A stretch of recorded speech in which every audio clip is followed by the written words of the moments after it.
Okay, before I get started here, let me just send this out quickly that I'm streaming to the world. Sorry about this. I just want to let people know that this has gone live.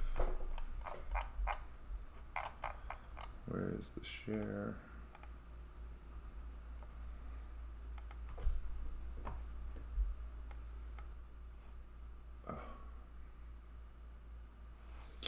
Okay, well, I didn't mean to close that, but let's get going here. Let me clean up my dashboard, and thanks for coming back.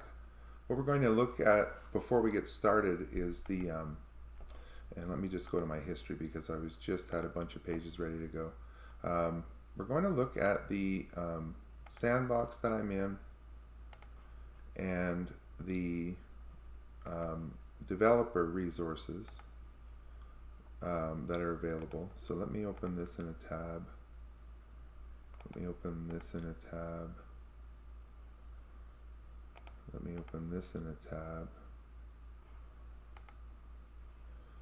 Okay, so yeah, I'm almost back to where I was.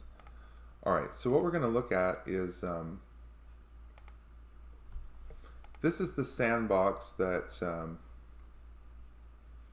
that I'm using. Is the it's not this sandbox. I can show you the sandbox that I have. Give me 1 second. Let me get back into my sandbox.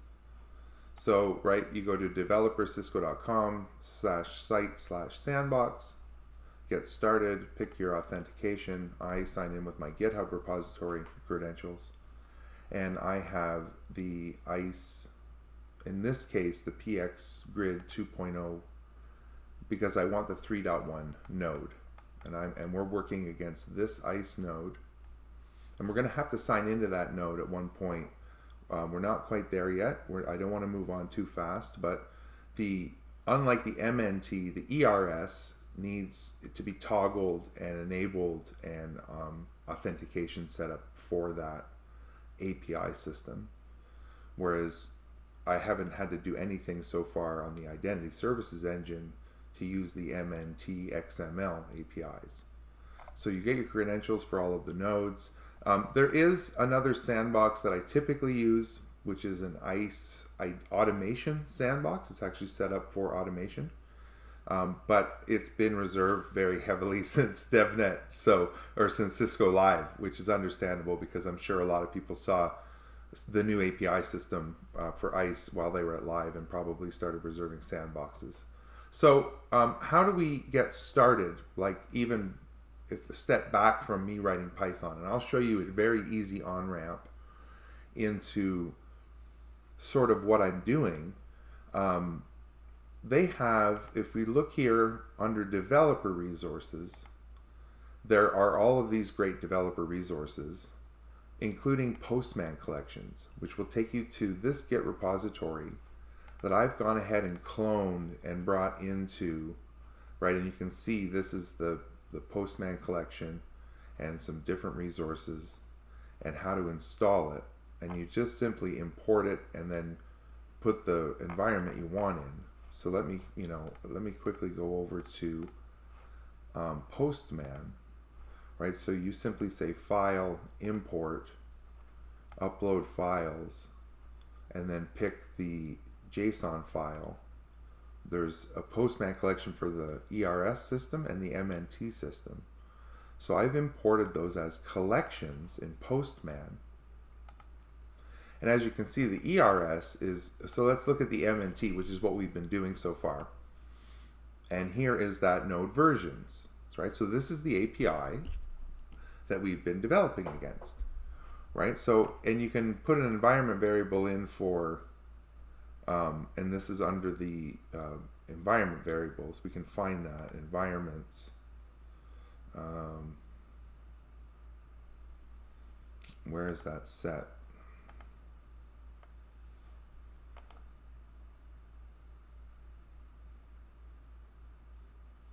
We can override that and make that an environment variable. But for now, we can let's just type in the, I don't quite have my sandbox up yet. I got started a little early because I thought we could look at some documentation while I was waiting for my email for, here we are. So let me quickly sign into the sandbox, and this password is no good after I tear down the session at the end. And now that I'm VPN'd in, it'll just give me a second here to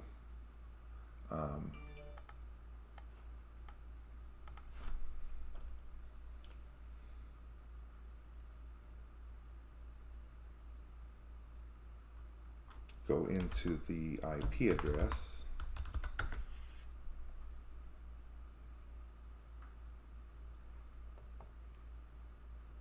And this can be found in the information here, right? And we're going to sign into the primary, so it's admin and then this password. And we're going to turn on the ERS system.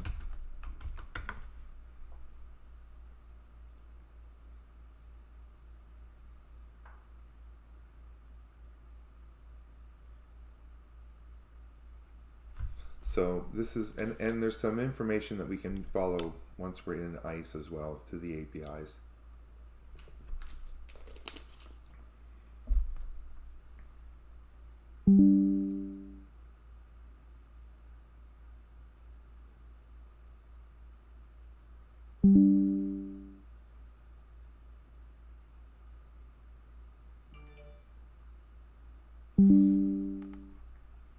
So again, there's the automation exchange as well. There's lots of ISE projects. I'll likely submit this this code once I have it a little more polished. Links to the sandboxes, and there's Python scripts, Java demos, all the download pages, all the community and support that you could need, chat room support, the knowledge base, the community, blogs. So, right, it's very, as you've seen, right, there's a lot of APIs, and as soon as the Identity Services Engine is up, so let's go back to the Postman collection. I'm not sure if we can, let's try.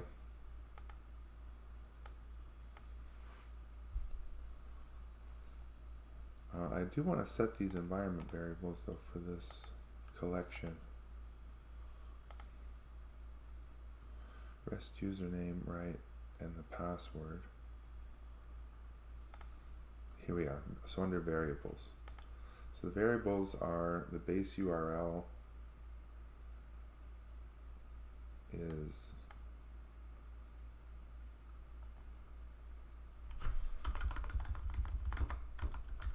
(10.10.2077).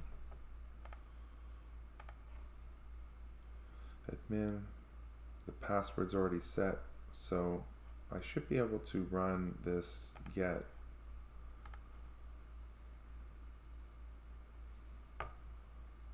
address not found.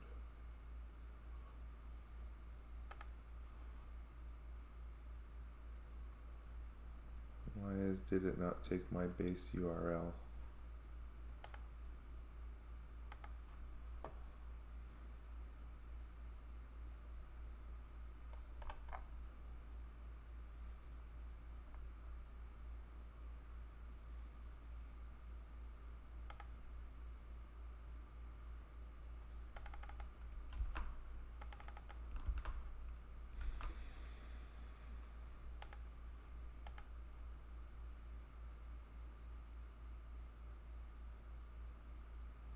All right, see, there we go. Right, good. So yeah, I just I had to change. So what I've done there, it comes with all the environment variables. So this base URL, you just edit the collection and click on the variables, right? And here's the auth, which was coming from the variables, which were preset, fortunately for me, for the sandbox. And then we're able to just execute our, so this is the Postman. Now, how do you get started with Python with this? Well, if you click on the code button, it will reveal this code, and we can simply copy this code, and this should work for me, I hope. And then we'll get back into my code, but I just want to kind of give you an on-ramp on how easy it is to get going here. So if you do Python 3, and then just paste in that code, right, we do get SSL verified, right? So it's, yeah, because it's a self-signed certificate. So we might have to adjust that copy paste code for ISE to disable the authentication. All right, so it's not quite copy and paste, but you get the idea. If you just handle, if you add in verify false in here, I believe, after data payload, it should work. We can maybe try that, but I'm gonna have to do this real quick. I believe if we just add verify false as part of our request, and then run it at the command line.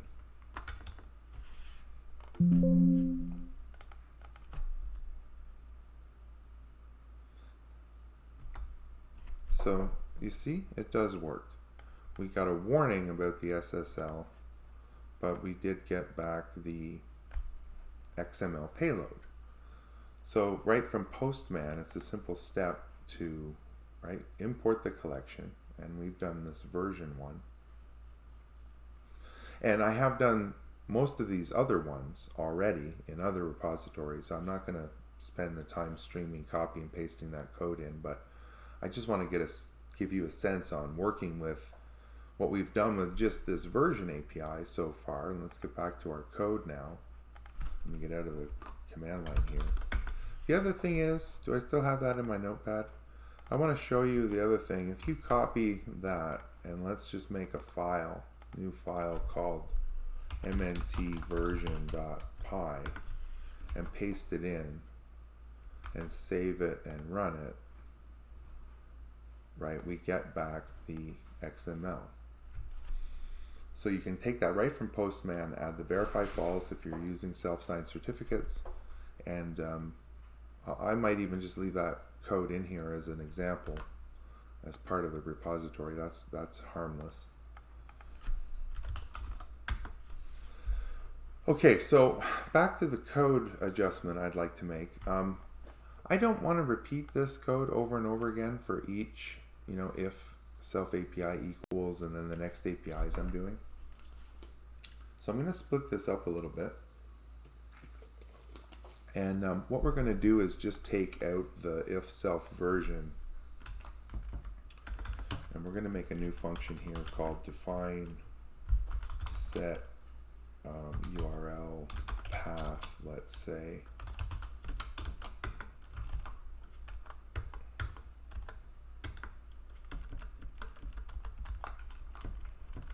And we're going to say URL. And then we're just going to add an else, and we're going to print, something nice to the user. Blank self API is not supported. Right, so if it equals version, else, I'm going to have a bunch of else ifs, elifs for each of the user inputs per API.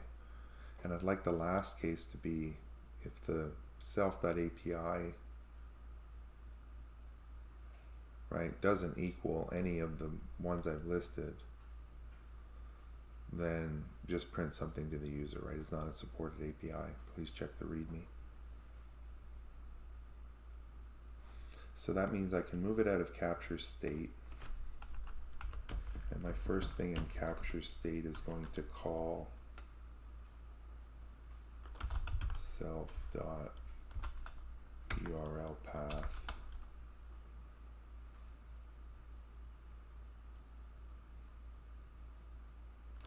And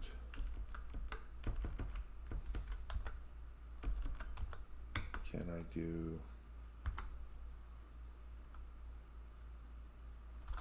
return URL?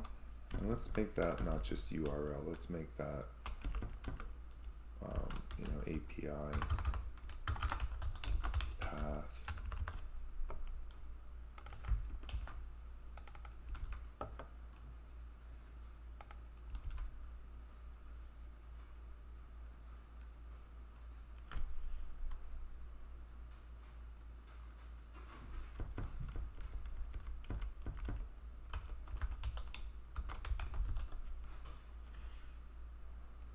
going to work like that? Actually, I just want it to return API path, so I can run that little function here.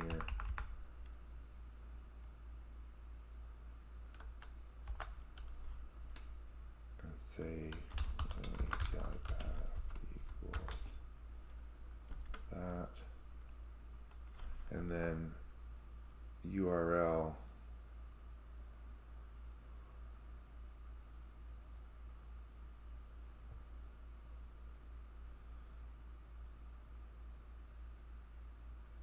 I should have made a new, I need to make a new branch as well.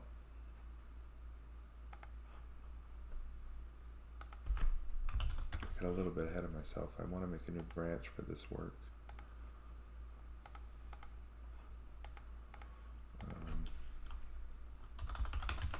Refactor.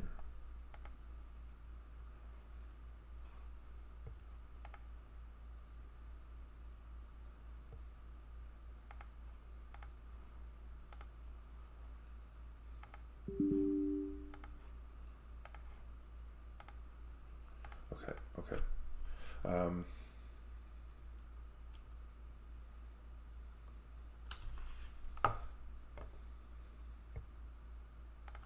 I'm just wondering, URL was just that before.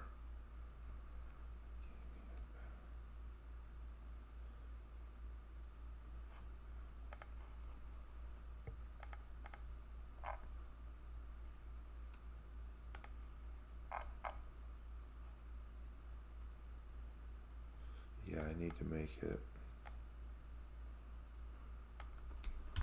That's what I was afraid of. Yeah, okay, good.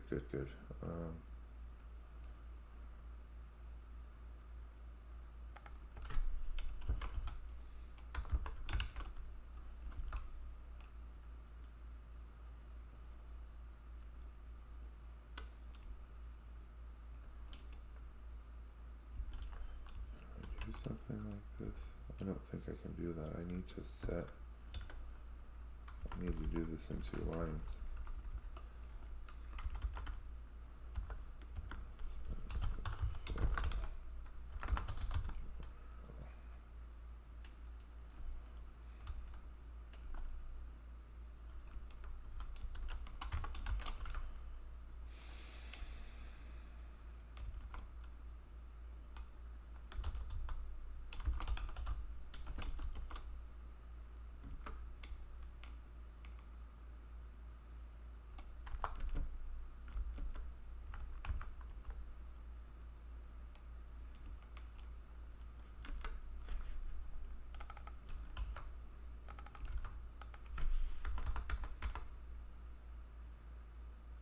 And then I want to, okay, so let me just test this and then I'll do something else I wanted to try. I have to set up my virtual environment again, so source.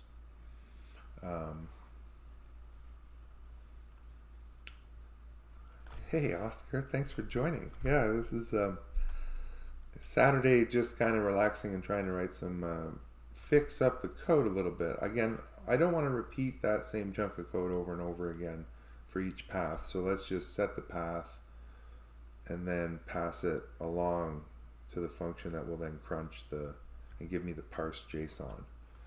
So I want to do source identity then activate cd icicle source icicle, and let's try it and see if I've broken anything.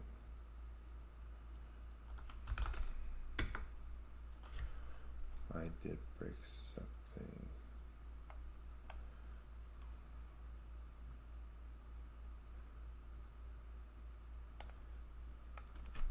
I removed the message from there. I am going to have an if statement coming here though. Okay, so the URL is, and again I'll set this as an environment variable soon enough.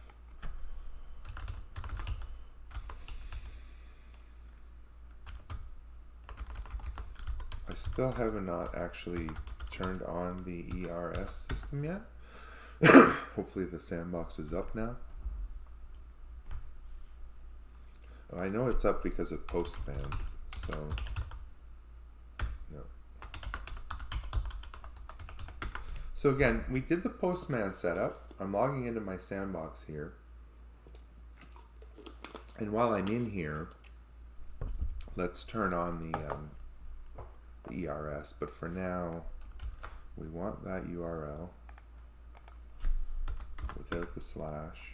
And it's admin. And we're doing version. And let's just do it as a JSON file. Yeah, no, something's broken here.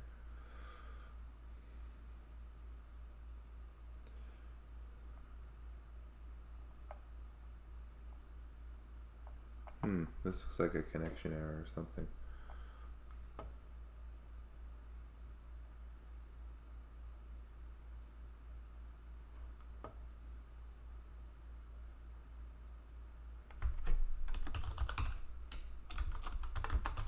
Let's see what this full URL looks like before we get there to that error, and let's set up our environment variables. So export URL, export username equals min, export password equals export. I think that's all we want to do, right? The three of those. Version, JSON.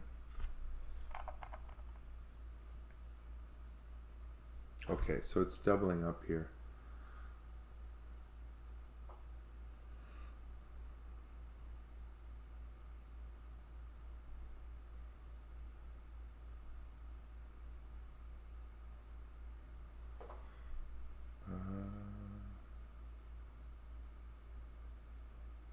Looks like all I need is the path.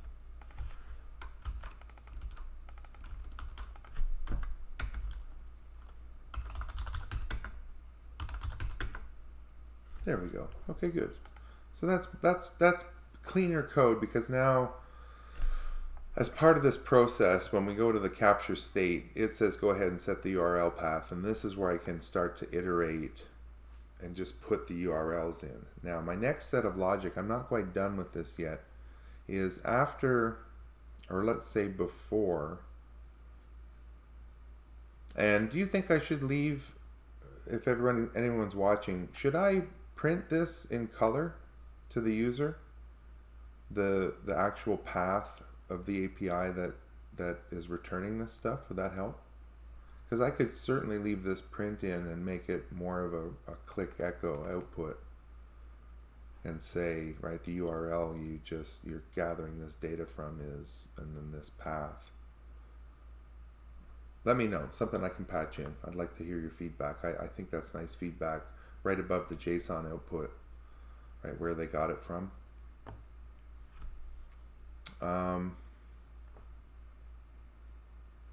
Let me just do that because I want to do that, and we're going to do it here.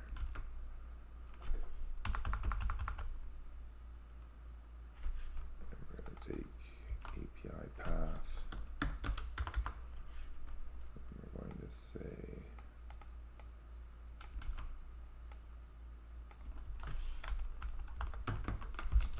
the following URL was used for this request.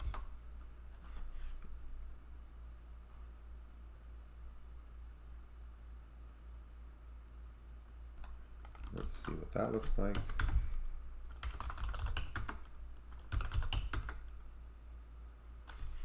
I'm missing the green.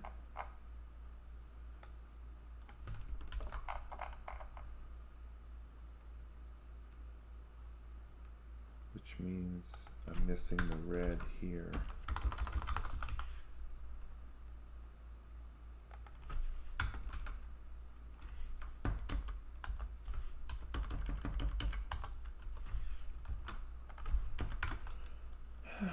Version. Hope everyone's doing well this afternoon. My wife's still out of town. There we go. Nice green. Following URL was used for this request. There's the path. There's the JSON file path. There's the JSON output from an XML. Remember the MNT APIs.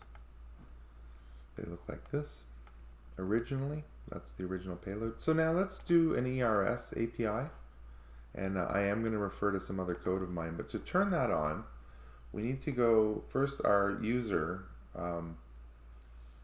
has to have, like I'm signed in as admin, so I have access, but it is RBAC enabled APIs.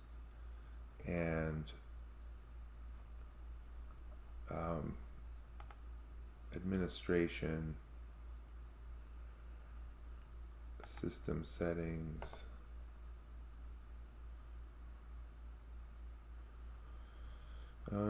I had it earlier. Again, I lost all my URLs. API settings. Yes.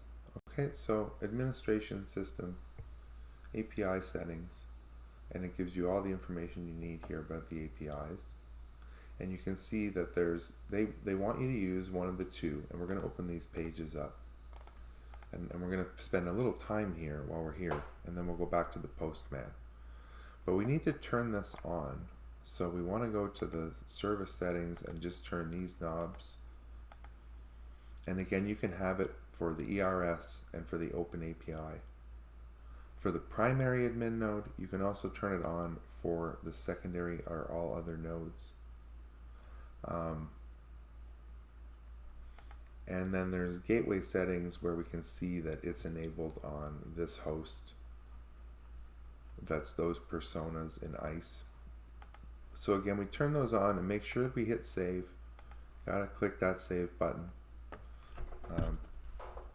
And again, your user has to have RBAC enabled permissions to, this is just turning on the services.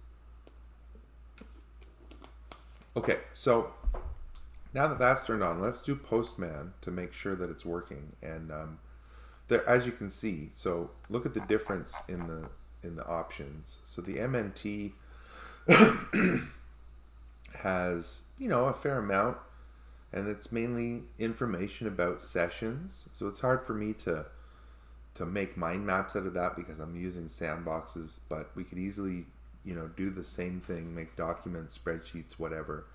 From these, look at all the gets. Anything with a get, we can transform with the processes we've been using these last couple days to transform the version. Now, there's likely going to be some for loops and some more advanced templating, but hopefully we'll run into something with the ERS system. So ERS has, right, threat, version. So let's do the ERS version. And this is called ISE version. So we can differentiate it from our current just version command. And let's quickly just call this and see what we get back. Why did it not take?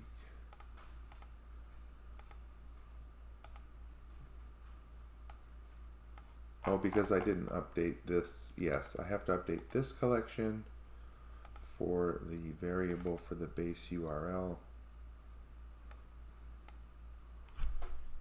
10, 10, 20, 77.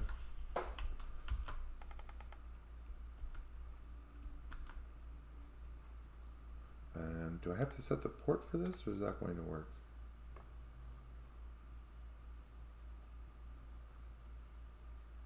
No. Okay, so there we go. So now you can see the difference in the payloads, right, from the MNT.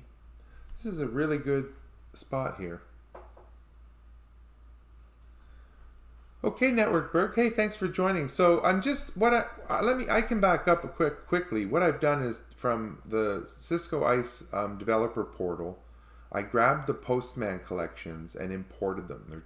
And I've actually put them in this code.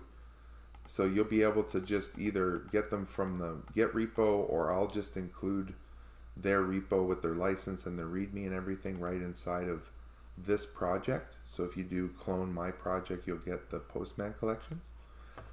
In case you want to contribute to this code and help me do, right, there's an extensive number of APIs under the ERS system.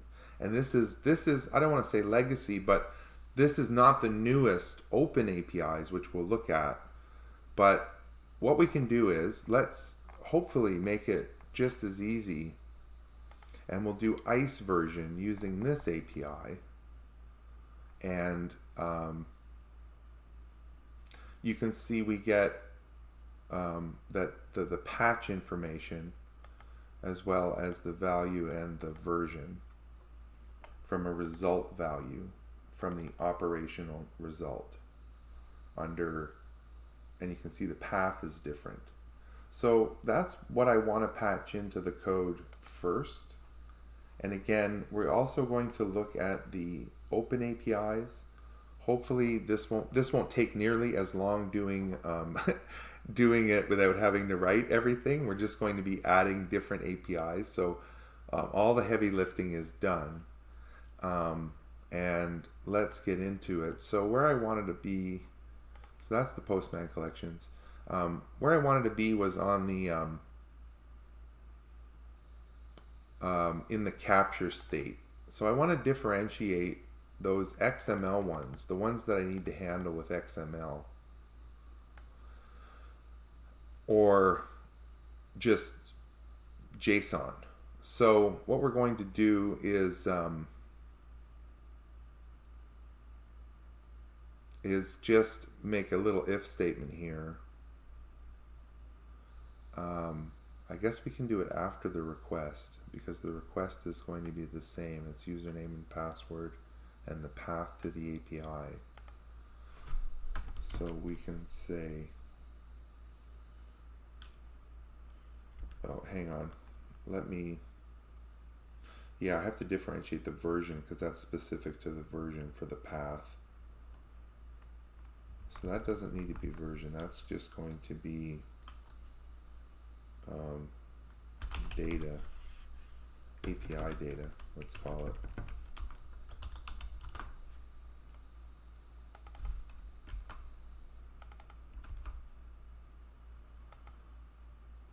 And then what we can do is say if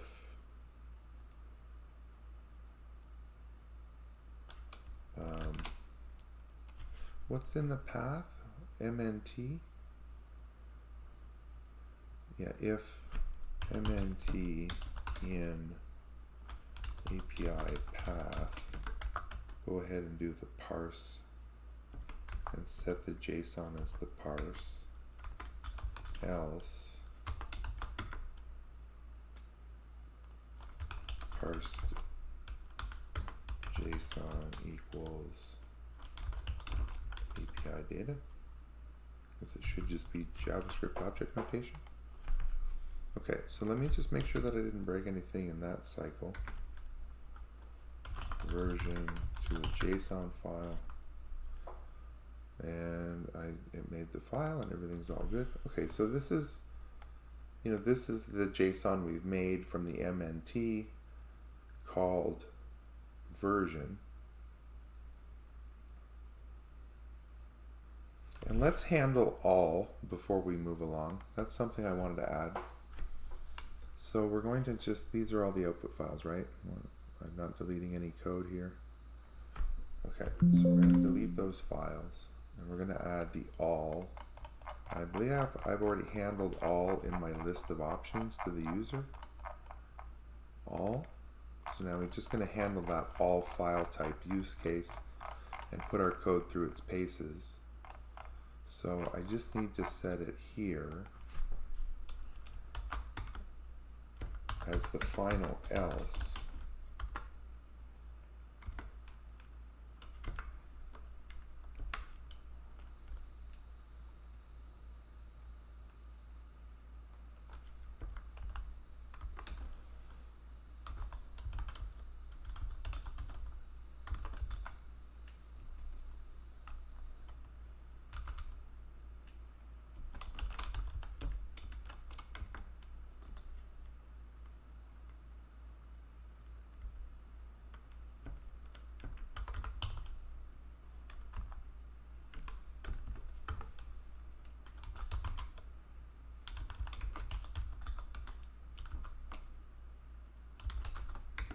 Do all files, and then all files I'm just going to call all of the other functions.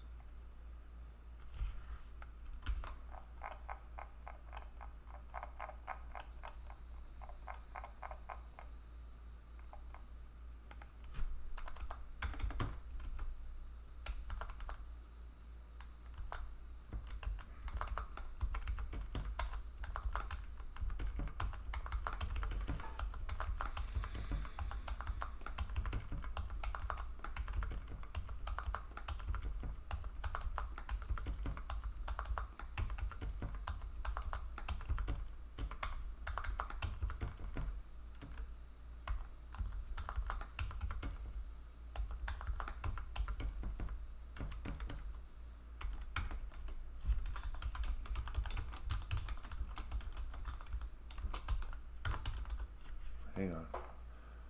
Self.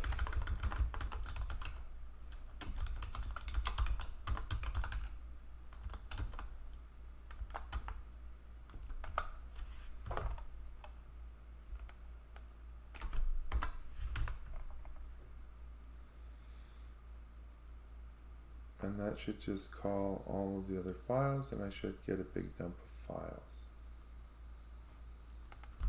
All right, let's try it.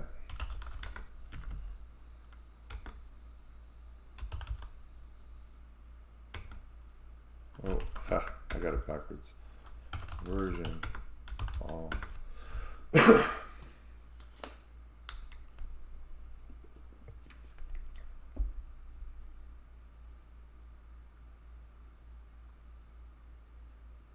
14 files. Let me time that.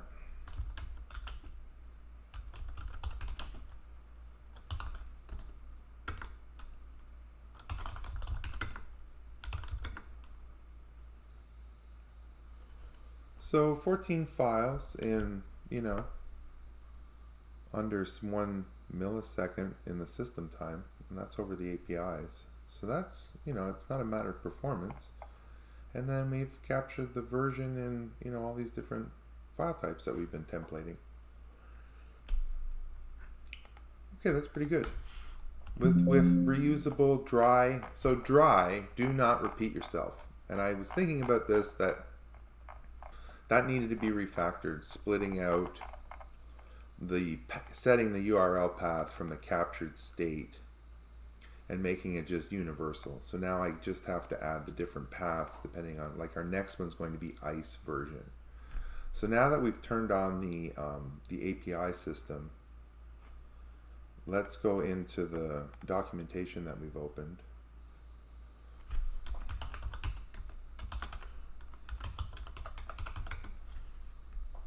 And this is the ERS SDK that's on your ISE appliance. So you open up port 9060, and this is the path to the ERS URL. And now that I think about it, I think we're going to have to incorporate that into our code. So where we have this if MNT and path, what we might need to do is append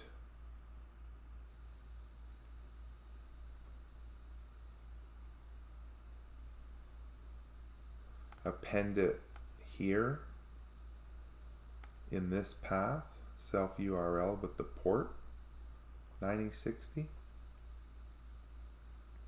So the user doesn't have to type that in at the CLI. We'll have to think about that. But they have a whole quick reference guide in here, and it's you can minimize this, or actually you can call up the documentation, right? So this is the documentation for each of the APIs, and we're going to be working with, where's ISE version?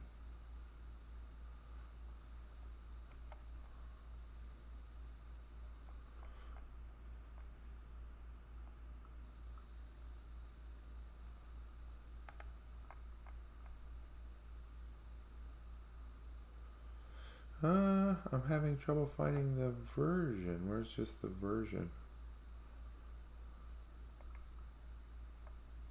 Because it's definitely in the Postman collection, ISE version. But anyway, I don't want to spend too much time searching and digging for it, but there should be a reference to the version, one of these ISE system information. Is that?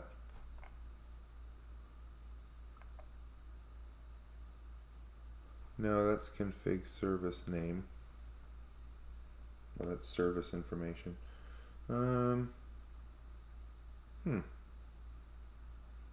anyway, that's the one we're going to be working with, but you can quickly find, this is where I got all the paths, and I'm not going to use this guide for my paths. I already have them all in a different repository, but this is where I found all of the paths, all of the options, and the payload examples to template from when I first got going. And here we are, version info, get version. So I did find it under service information. Is that the same path? It looks different. Service version information. System config op.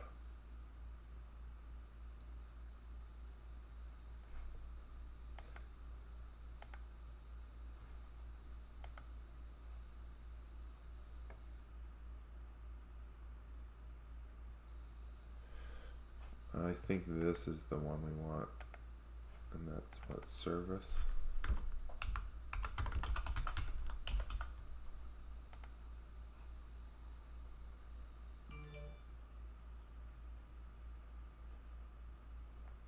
Right, current supported version, supported versions.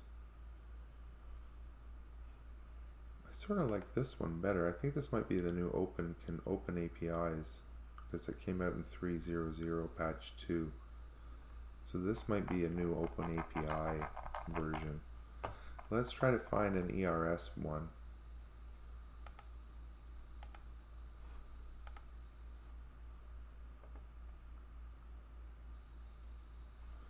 That's a null one.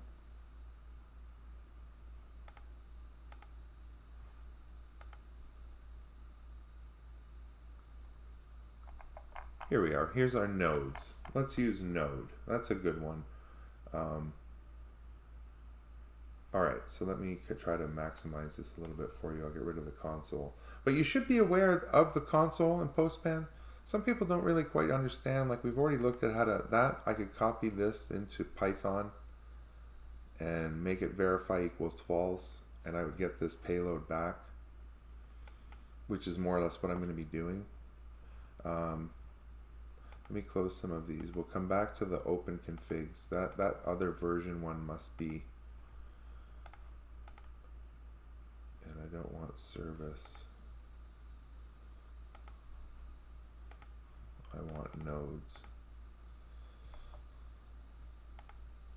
Whoops. So anyway, there's a rich variety. We're going to settle on node because it does give us back good information, and we have ERS in the path and the base URL. So this seems to work without the port, right? Because my base URL doesn't have a port number, or does it? We'll have to check that. We'll have to make sure that's not a problem, the port number, or we'll just add it. So now, okay, let's add that. It's going to be node. So let me clear the screen. Hey Nick, hey, sorry about that. I don't check my chat so much. Thanks for joining. Appreciate you joining, everybody. I hope everyone's having fun. Thanks for joining. Hope you are all having fun. Okay, so let's do the ERS output, and what we're going to do is start with the if path. This is sort of why I wrote this.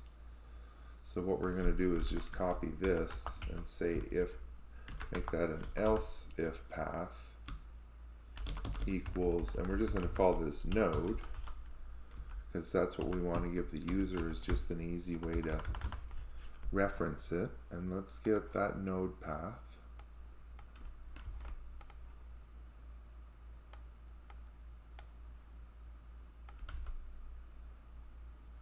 And then in theory, that path is going to be the path, and we're going to see it because we've decided to print that with click to the screen in green. We're going to make our request. It's not in the path, so the parsed JSON should equal that payload, and it should print on the screen. So let's try it. I haven't set up any templates yet though, so we're not there yet. But this is just to see if I can get it to print on the screen with none. API path is referenced before argument. Where's this? On line 55.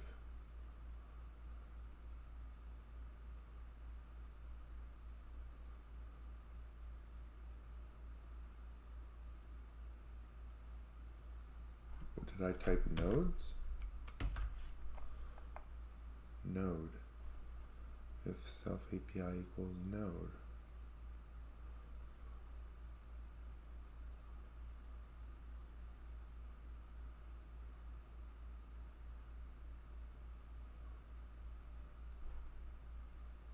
I don't quite understand the error I'm getting here. How can it be referenced before assignment return? So it didn't get set? Did it actually print that to the screen? Node is not a supported API. So node didn't trigger here.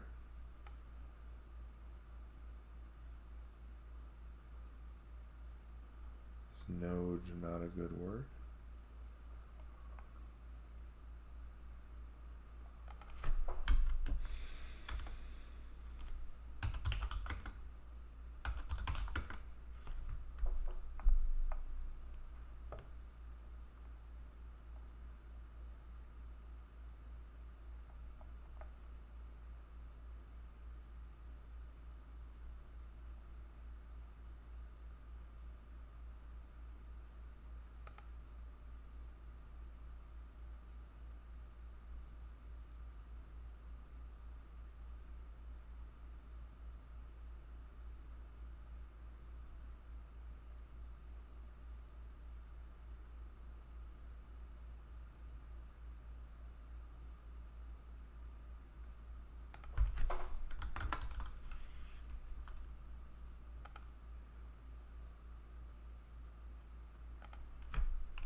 I don't quite understand, because API path is getting printed, so node, why is that not working then?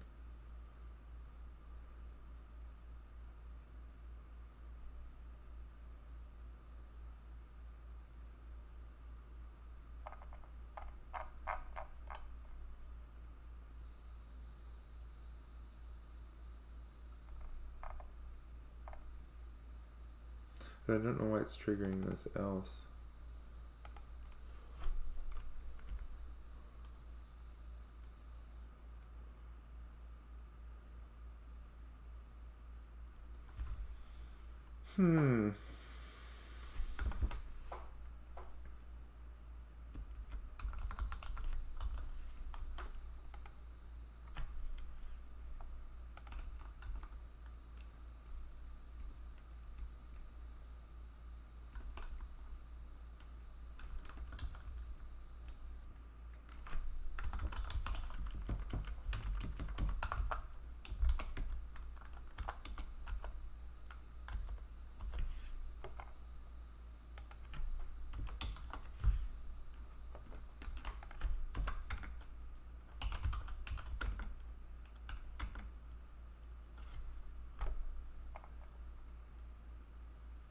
Okay, so it's in my if, else if logic.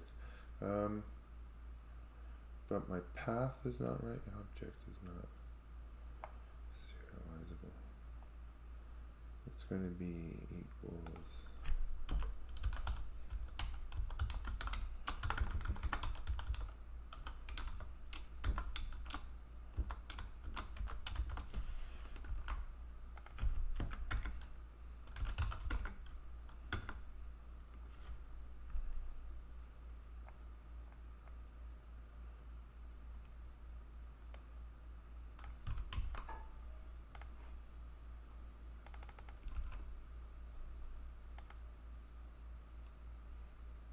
okay, so the path is good.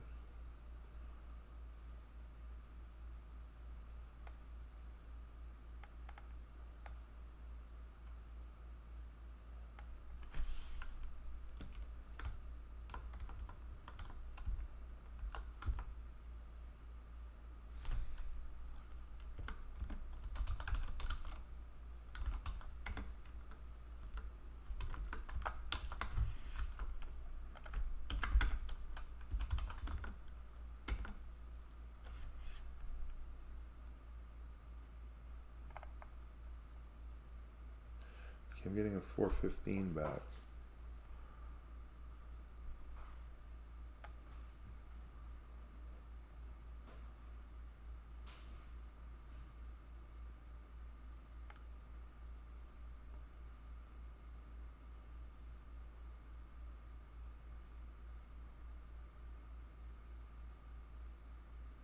But the path is good.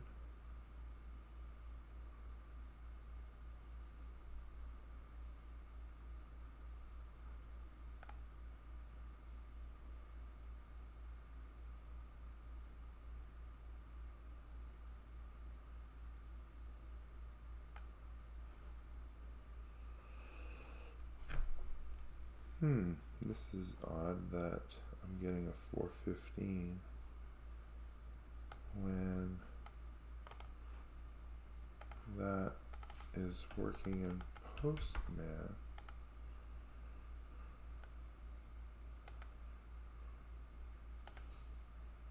Am I sending?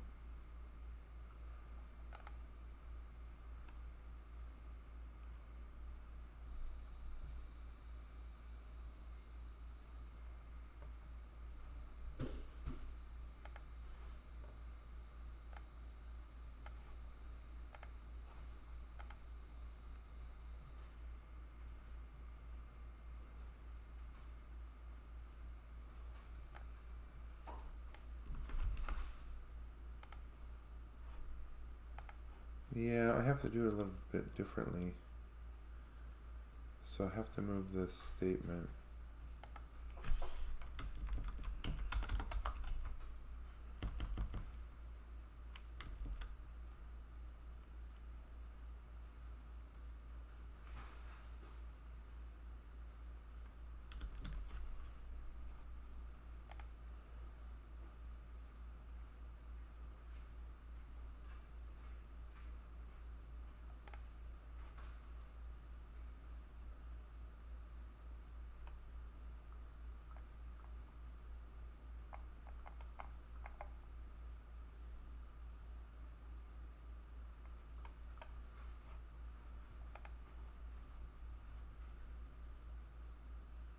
Yeah, it's using the basic token here,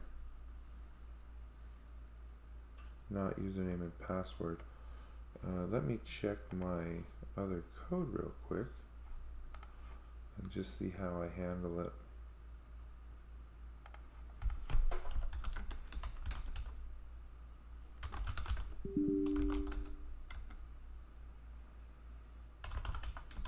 Yeah, I'm missing the auth portion of this. Let me just check my other repository real quick.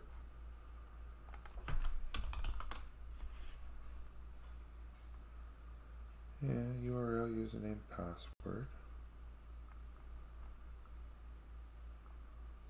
So these are all the ones I've done, by the way. I don't mind sharing this. This is my business ready documents code where I'm trying to do it live and extract what I need to at a minimal pace. But I have done the ERS, the OpenAPIs, and the MNT, and I think I've done nodes. So let's just quickly find my nodes code here. Right, so username, password. I'm just missing the headers. Yeah, I thought so. Okay, so it's all done in the, so let me just undo all this and add in the headers under my, if it's not an MNT, then set the headers, and then we have to change the request here.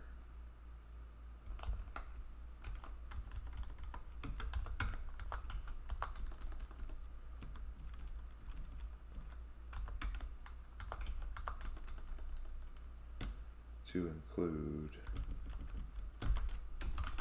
headers equals headers. Okay.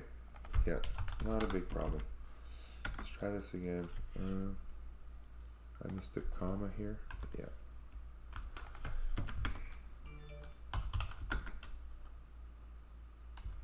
No file type. So now it's just not serializable. So now let's print API data. And let's just see if we're getting a 200 back.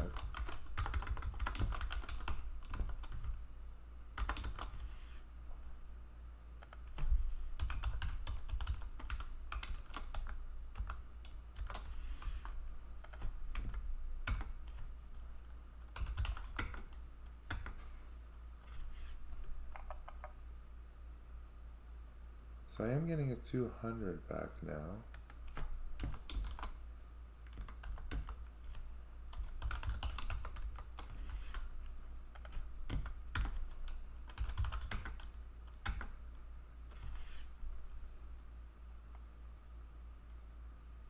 Okay, so there's the JSON print, and that's what I want. So then I'm going to say parse JSON equals API data dot JSON.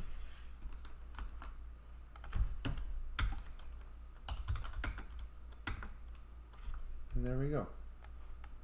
All right, not without a little bit of problem. Oh, and I have to delete that dummy printout to the screen here,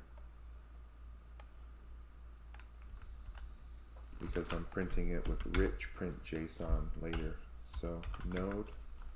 So now I'm handling both the MNT and the ERS. This is nodes, not version, but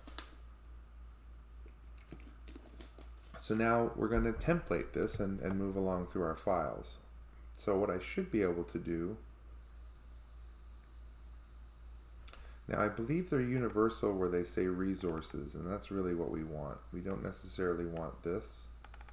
So let's try to do it with just resources. And resources, let's try that.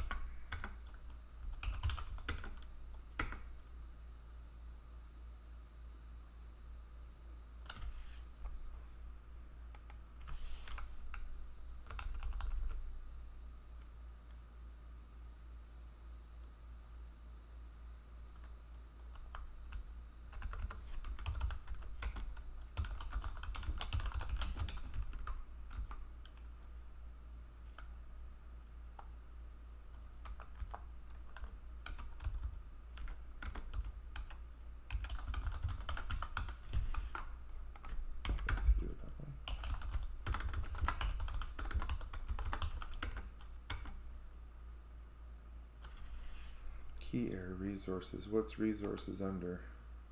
Search result.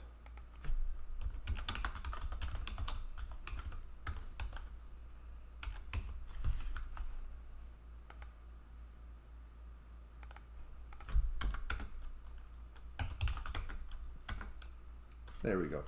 So just the payload. That's all we want. So now let's run it through the file types that don't need templates. So node to JSON,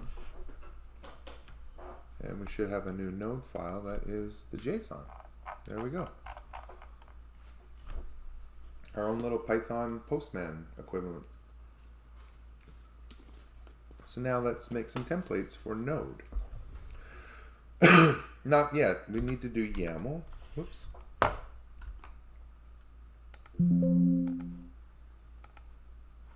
So let's do YAML. Whoops, aha. Node YAML. And there is the YAML version sorted by ID.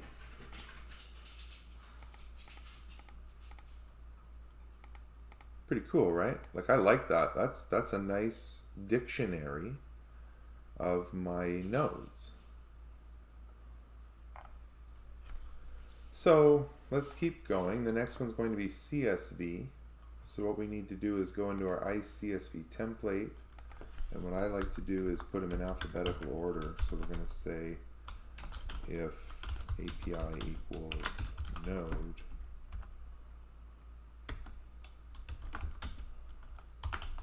else, and add an end if. So if it equals node, what we want to do is take that JSON payload. We're going to have ID,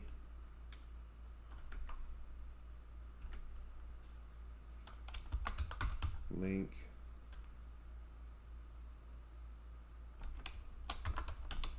and let's make it name, and then link. And I'm going to have to take a quick pause on this real shortly to feed my dogs, but I'll come back. It won't take me very long. But let's finish this thought with the CSV file, and then I'll take a quick break from there. I didn't realize how quickly time has flied by, but let's just finish the CSV idea. So now what I'm passing in is data to template, and I just say dot ID here, comma separate it, and change this one to link dot href here, and then, well, I got those backwards. I made it ID name link dot name, and this is just link dot href. So now let's see if our CSV works.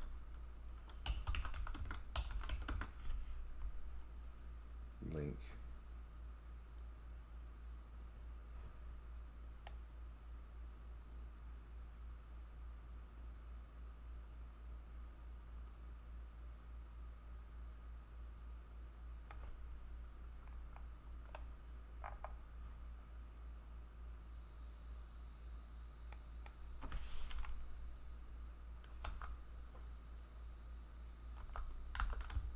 You just leave it out for now. I don't know why that's a problem.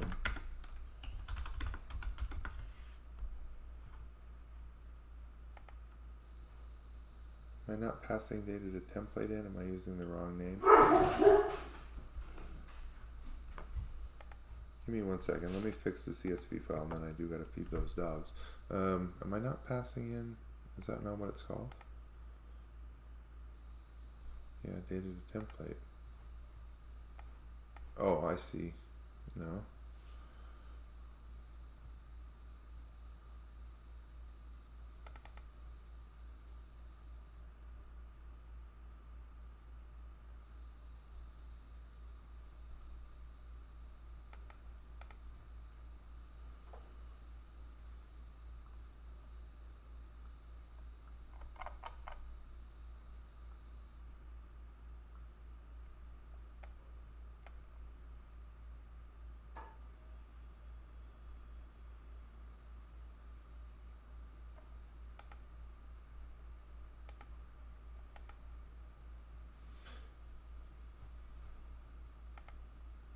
Getting the header row, but it's not picking up any of the variables. But it is called data to template. And it trips up because it's not finding the nested value here because it's empty or it's not being passed in. But why would that be different for this API from version?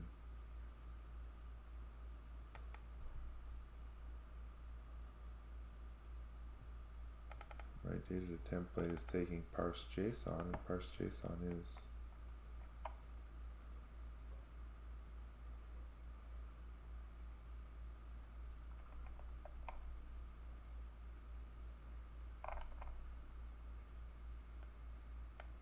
because it's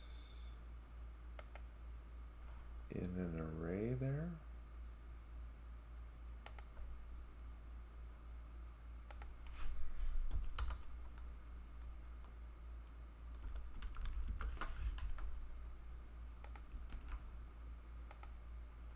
Oh, I know why. I know why. It's because I have to iterate over it. I'm looking at version which doesn't have the for loop. Sorry about this. So what I'm going to need to do is add a for loop here, nested inside. And this is the first for loop we've had to write with Jinja 2, but I like to nest them in using spaces inside of the logic. Helps me keep in indentation. So we're going to say, you know, for node in data to template.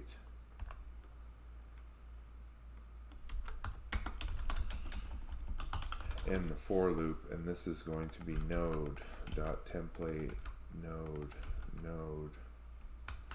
Let's try that. That's better. There we go. All right, sorry about the hiccup there. I was so focused on the code I copied, which was singular. So now it's a dictionary, you know, inside of an array here. My results. So I had to iterate through them, and now you can see I have this nice CSV file with all the links to my nodes and their name. So we can do some pretty neat things. I know it's only 3 values, but I want to show you, right? So far we have the version and now we have the node structure. We're building up a real source of truth about ISE with just very simple, painless commands.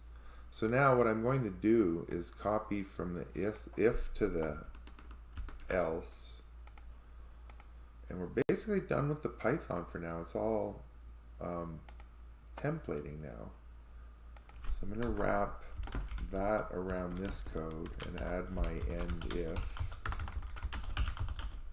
And what we're going to do is make it ISE ERS node and wrap that in pipes. Add a delimiter row.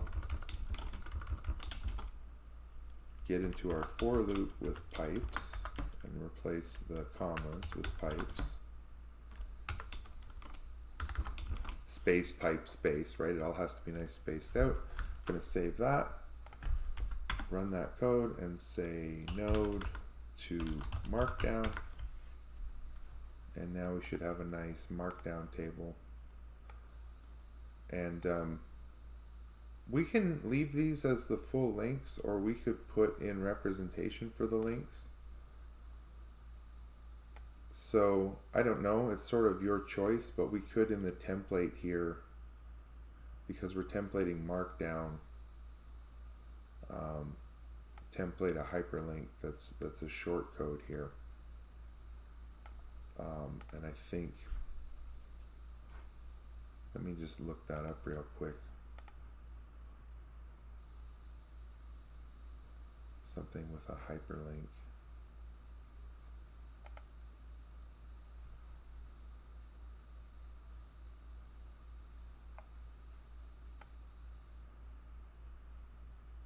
Anyhow, it's a natural hyperlink. We'll do that in some of the other templates. Let me just quickly look up my ISE nodes template and see how I handle that, if I do anything special with it.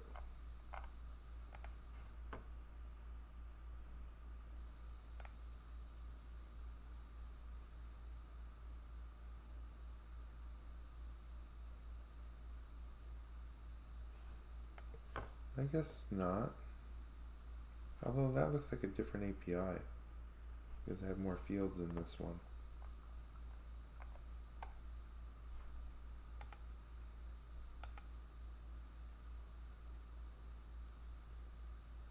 Anyhow, I'm trying to find a hyperlink representation. If I do anything special, like in HTML, we can definitely wrap them in. Let me just check a different repository real quick. Not to belabor the point, but I know that my netbox gift wrap has hyperlinks.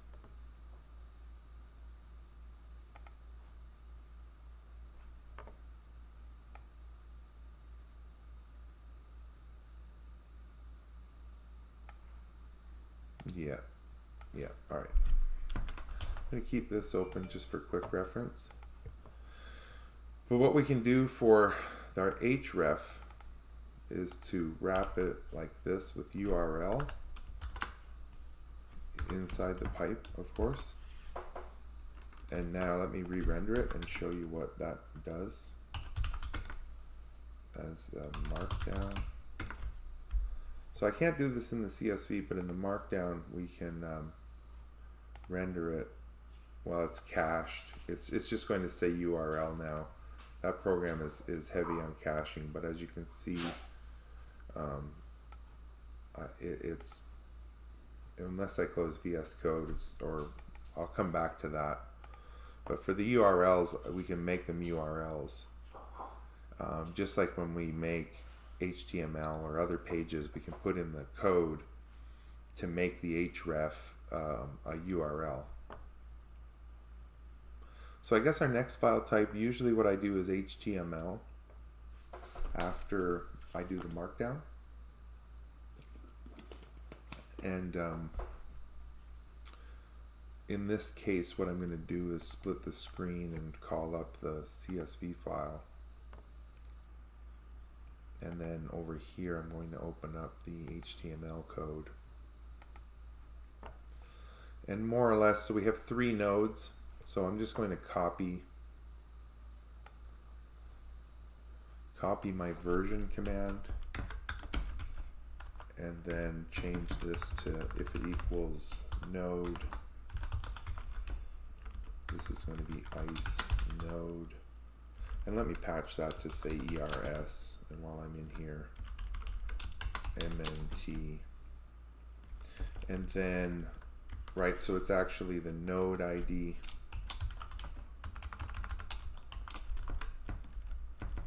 The name and the URL. And then for here, I needed that for loop. So I'm just going to take this code, paste it here,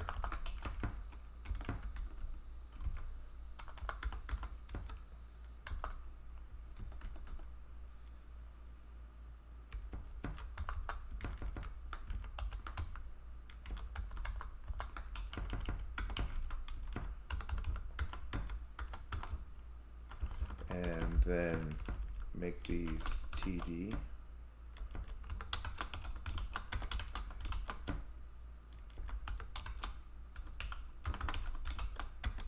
And then for this one, I'm going to make it an href equals.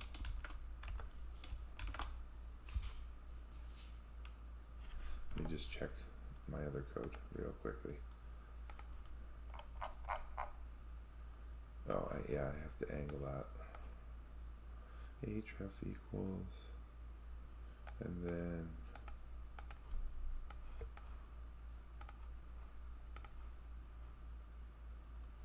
close that off.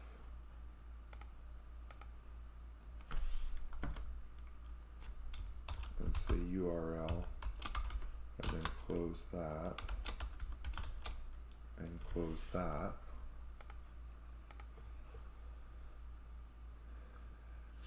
And that should give me my data table for HTML. So let's try it. And this is node HTML. So it didn't crash. It's a good start. There's my data table. And let's take a look at it in a browser. And there we go. So I can sort them by node ID. I can sort them by name. I can make name the first column if I want. I can click on the URLs that take me to those nodes. I can search. Where did it go? Oh, I'll have to come back to that page. Shoot. I didn't want to do that. We still have to look at the OpenAPIs. Open default browser. Anyhow, we could search for just ISE1. We could, again, if you haven't seen the data tables, this is datatables.net. I'll go there again real quickly. And you copy in the header and header information, and then make a JavaScript footer function. They give you the code, give you examples. Really easy to turn a plain old HTML page into this. I can click and highlight. I can change the column visibility. I can show different number of rows. I can copy this to my copy paste buffer. This is cool, right? And that's what I had selected. I can make a CSV file from it. Now let me unselect that row, or just refresh the page and try that again, right? I can make a PDF of it. I can print it. I'm not going to, but you get the idea from just right what we just did. So I include my header and I include my footer, and my header and footer. So my header has my scripts and my style sheet links, and my footer has the JavaScript code, and in my HTML template I include those as wrappers for the HTML templating. Oh, data tables are fantastic, fantastic. I had like just the act of making an HTML page is pretty cool, but because what we could do is like for example in version, I could easily change this TD to say to have Jinja logic. So I could say if version is less than 3 point whatever, make the cell red. And then in my HTML page, I've built in sort of my own little Nagios, right, with the logic. And that goes for anything at all. If the product name does not include corporate data center naming convention, make it red, right? So even the names of your nodes could be validated in HTML. And it's just a little bit of adding code to the cell or to the row, you know, make the whole row red if version is less than 3, right? Or make it green if it's greater than a certain version, right? Okay, so where did we leave off? Let me go over my code and the file order. We just did the data table. So I think we make the mind map next. So done, mind maps. And mind maps is really, honestly, it's the HTML code copied and pasted. And I'm going to take all the way up to here. And, well, actually, I already really have it. I don't need to do it this way. See, because I have a 3 node structure as it is. But we're going to need a for loop in here, right? So what we want is to get our HTML code and take this for loop. And we're going to say if API equals node, else tag on and end if.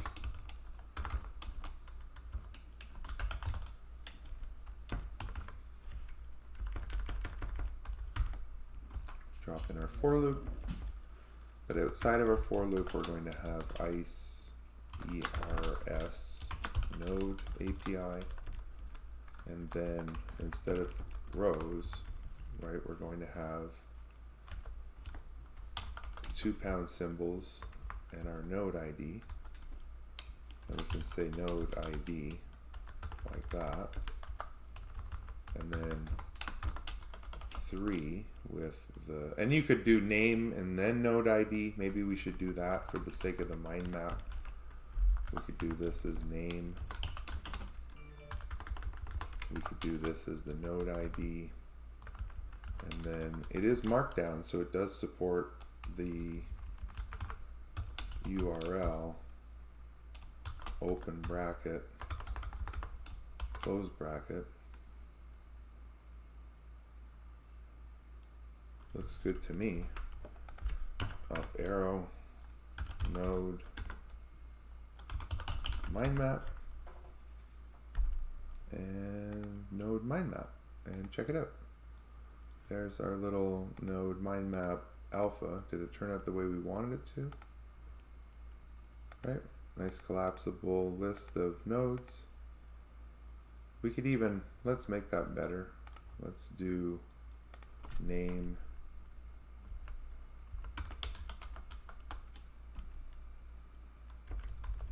outside of the loop,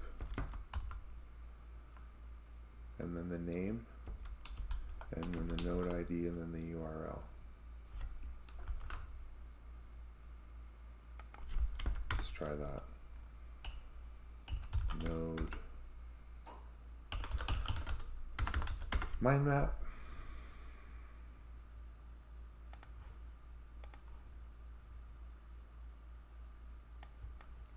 That's a little better. So we have the name. Let me make it big. Let me make it big, and then I do have to take a quick break. I'll give every one of you a break to get something to eat or come back to me or not come back to me. I'm just going to be finishing up these file types with the ISE node. And because we have a for loop, some of these are starting to become a little more interesting. And again, the hyperlinks work. So there's a nice mind map of our nodes with their node ID and the URLs.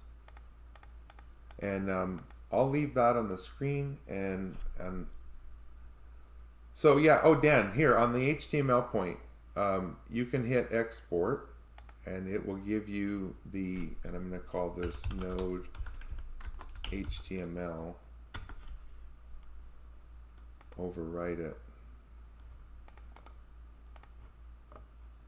Right, so there are ways to use it. So here's where I get to be a hipster. I've been using this since before it was a VS Code extension, and you can still use it as a CLI. So what you can do is, and what I used to do was generate the mind map markdown files and then run them through the mark map engine with a loop in Node.js to generate HTML pages, which may be faster than exporting them all one by one, is to actually install the code and run it in a for loop and export all of your, but the VS Code extension, since that came out, I've sort of abandoned using that methodology. I just sort of give people the markdown file and tell them to get the extension for VS Code, which is very frictionless, as you can see. But you can still use it as a command line. It's not a Python app though, it's a Node.js app. So I'm going to leave this on the screen and I'll be back in maybe 15 minutes. I'm taking a break. I got to feed my dogs.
Okay, let's get back into it. So we just finished up with the mind map code, and I'm pretty impressed with the mind map. That's pretty nice for nodes.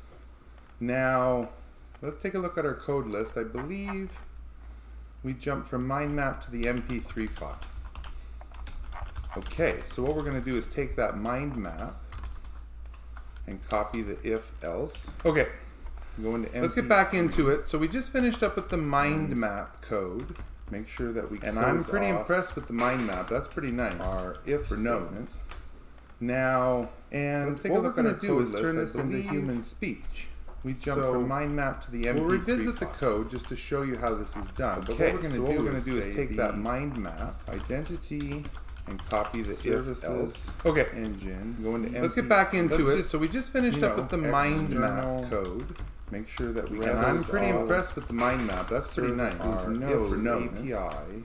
Now, and what we're going to do is turn this into human speech nodes. We jump from mind map to the MP3 We'll revisit the code just to show you how this is done. Okay, but what we're going to do is take that mind map, identity with, and copy the if engine. Go into let's get back into it. So we just finished up with the mind map code. Make sure that we and I'm pretty impressed with the mind map. That's pretty nice. Ers API, and that's it. Now, and what we're going to do is turn this into human speech nodes. We jump from mind map to the MP3 We'll revisit the code just to show you how this is done. Okay, what we're going to do is take that mind map, identity, and copy the if engine. Let's get back into it. So we just finished up with the mind map churning. Make sure that we and I'm pretty impressed with the mind map. That's pretty nice. Ers API, and that's it. Now, and what we're going to do is turn this into human speech nodes. We jump from mind map to the MP3 We'll revisit the code just to show you how this is done.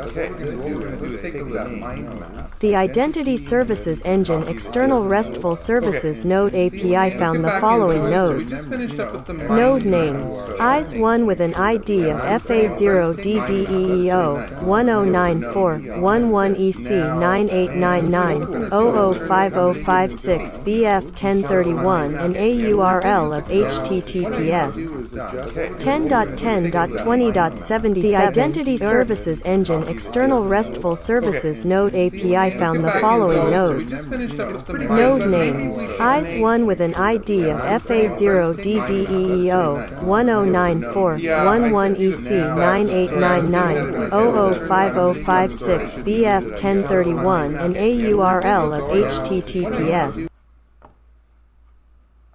Okay, sorry about the feedback loop if I just blew up your headsets. But let's adjust it so it's not one file dumping all of it. Let's try to make it a file per node. So we're going to need to go into our code for that. And we're going to need to find the MP3 file. And I think that how I'm going to look at this is if MNT is not in the URL, then loop over the API because we're passing it the results, right? And I think results are always an array. So we could maybe make that the universal format for a per file, per result MP3 approach. And let me just make sure that that's accurate. I've done this before. I just want to make sure that that is my approach.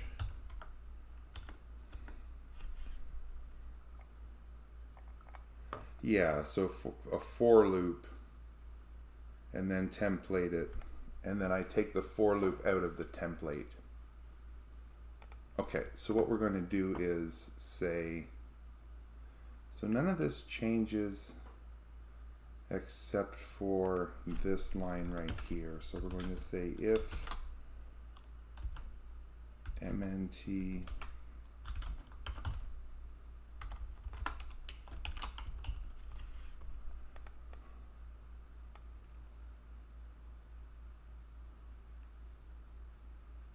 is it aware of API path? I don't think it is.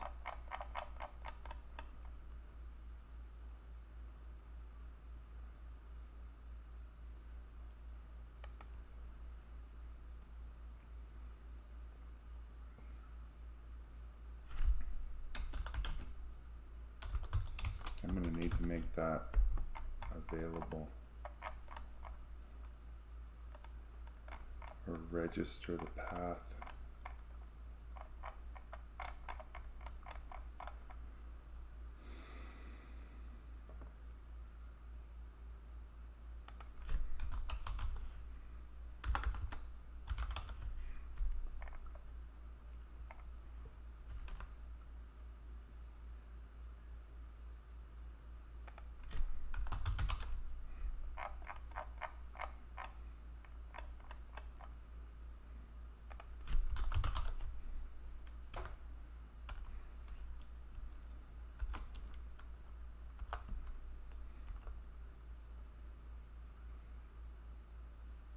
I'm in the wrong spot here. I need to do that, but I need to do it higher for the template,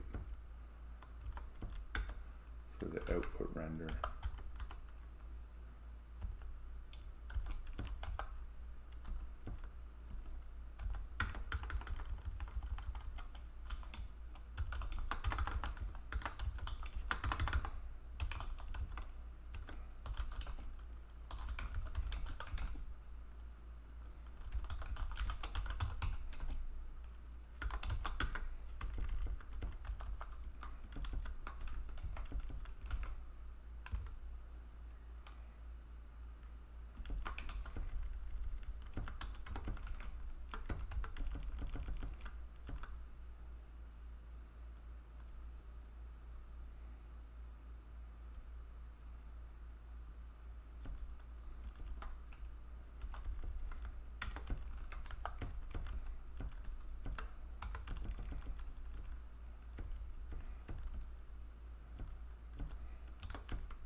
Yeah, I'm just adjusting this for this for loop. Sorry, I've gone silent here because I'm trying to not get this wrong and make sure my logic is all right.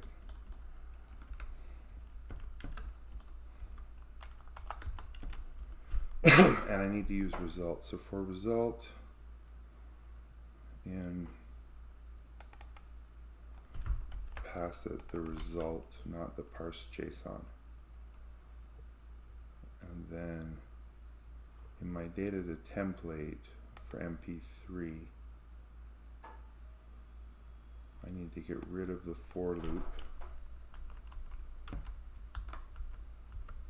and change node back to data to template.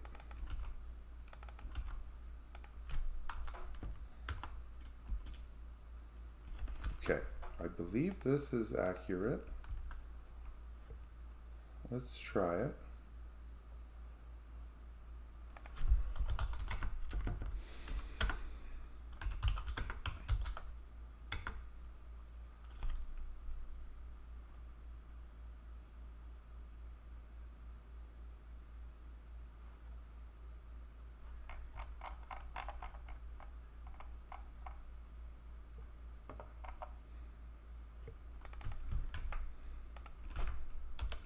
I missed the self.api path, and I missed it here as well, and here as well. Okay.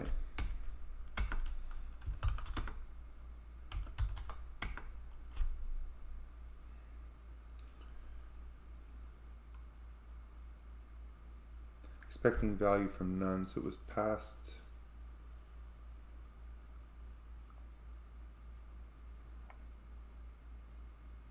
something empty.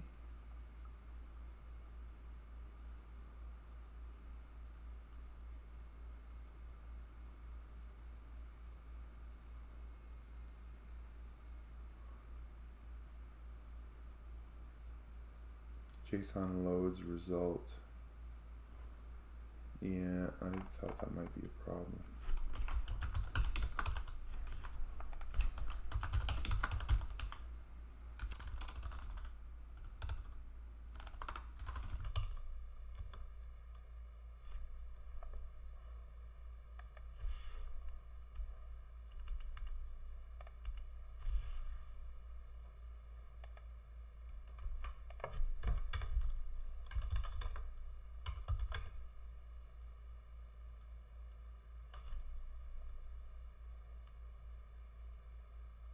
Okay, so now my problems in my Jinja 2 has no reference link. So am I passing it something empty here?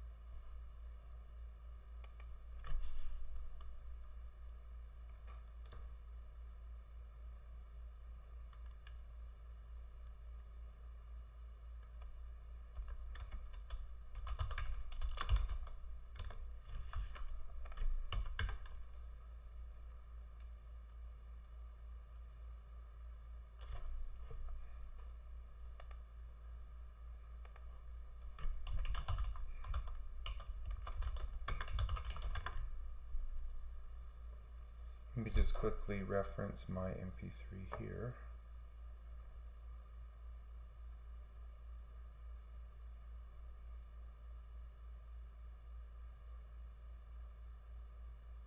Yeah, I just passed the result.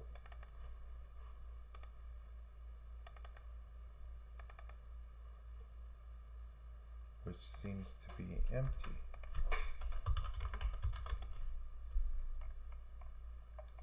Okay, so that's the full load. Why am I just getting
Why is this coming back empty? It worked in the Jinja template when I was passing it the data to template.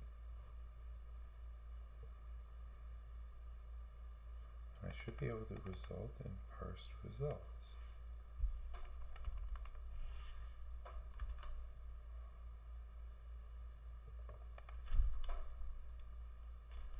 Do I need? I don't think so.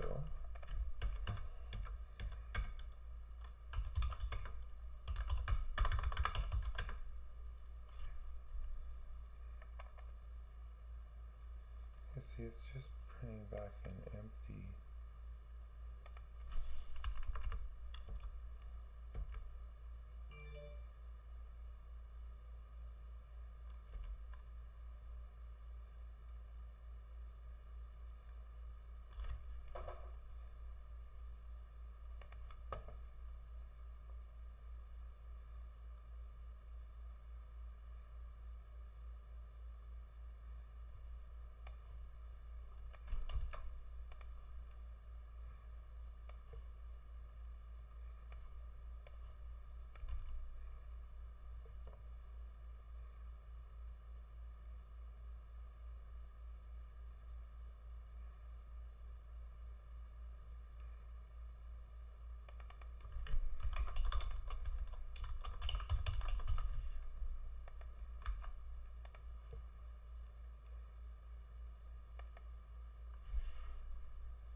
I forgot to rename that. MP3. String has no object link, so I'm passing in. I took my printout. I think it's still empty.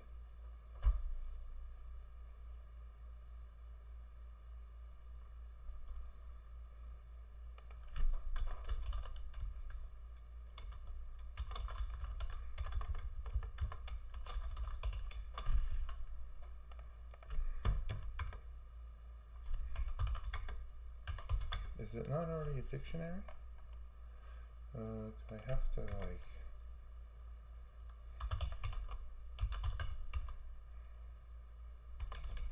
I thought I've already done this earlier in the code though.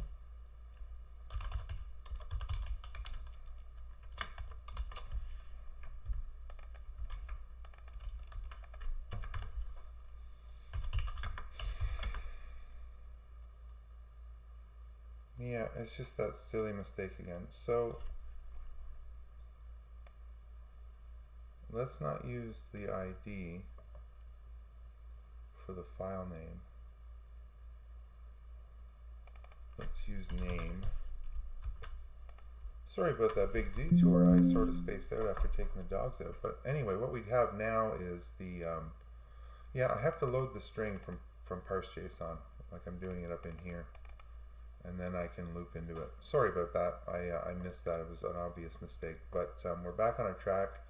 So now, let me get rid of node MP3. So now we should get an MP3 per node with just their node's information. So maybe that's a little more consumable than one big MP3. So they're, you know, 150K. I'm not going to play them. Someone said there was some feedback, but they do play, and I will make them part of the repository when we're all done.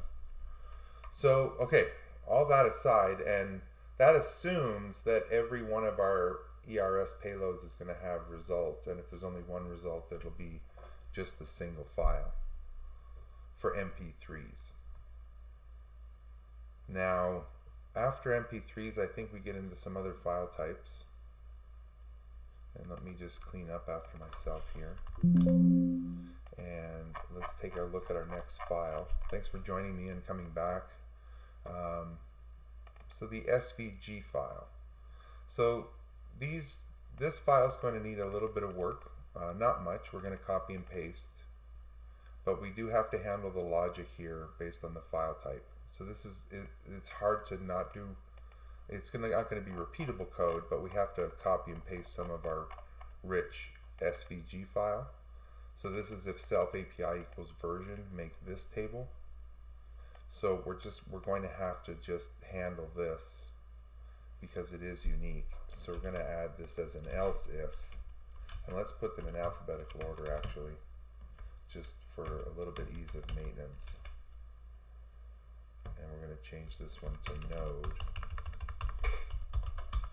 And this is ISE ERS node API, and we're going to make it the node name, node ID, and the URL, and our dictionary JSON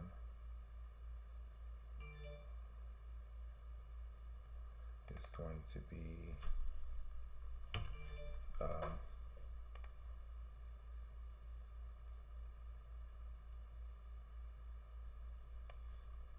so we need the for loop here.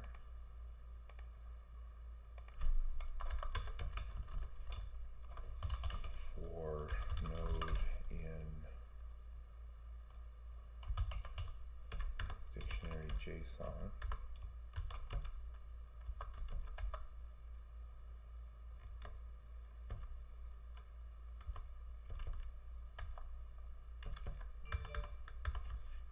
Add a row that has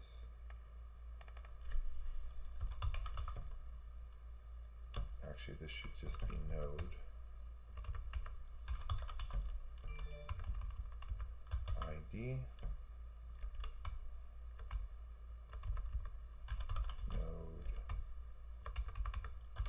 name.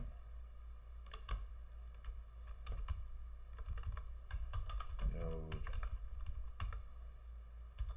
link href.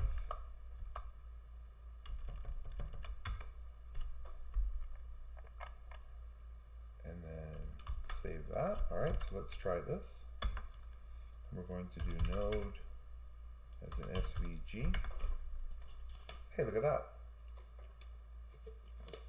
Really nice, beautiful, rich table on the screen. I put them in the wrong order. Let me fix that. I always seem to make a stupid little thing here or there. It should be name ID SVG. There we go. So our node names, our nodes, and look at their hyperlinks are available right from our console. Right from our console. I hope the rich people are watching this, but that's a clickable, workable URL from the console. And we have it as an SVG file that I can open in my default browser, and I can, actually highlight and copy and paste this stuff. So that's the, I have to fix the title on there. Where is that? ERS. Let's generate it again. Node SVG. Okay, so now let's do PNG. And this should just work. I should get the PNG file, which I do. Pretty cool stuff. And that's with the rich library. So I think the next one is a Mermaid. We move into the Mermaid files, is that right? Yeah, so now we have flowchart, class file, relationship, and state diagrams for Mermaid. And we shouldn't need to change anything about those files. So let's do the flowchart first, and we're going to copy the versions flowchart because it's going to be very similar. Take that end if and make it an else, and this is going to be the ISE ERS version with data to template, and we need to make this our for loop. Can't forget that. So we need to, let's just take the well, we can take this and use it as a reference. How about that? So we're going to want the for loop, and we want the node, let's do it name first, and hopefully that doesn't have any characters we need to replace. And then we're going to do the node ID next, and actually put ID with an underscore, and then it's the href. I'm not sure if we can do something. It is markdown, so let me try this. URL, open and close brackets. I missed the closing square. Let's try that. Yeah, let's try this. We're going to run this and say node as a flowchart, and this one has a for loop. So let's see how that. Oh, haha. You see what I've done? I didn't replace the if statement here. So if it equals node, node, flowchart, flowchart. Okay, so it did render. Now what does it look like? It doesn't work because I have extra commas here, it looks like. Something in my copy paste. Yeah, John, jeez. Because I typed that in manually. Okay, alright, sorry about that. Node, flowchart, flowchart, that's much better. Does that preview? Not yet. So let's see, how about 1? Okay, so there's a syntax error. Is it the hyphen here? No. Is it the overall hyphens?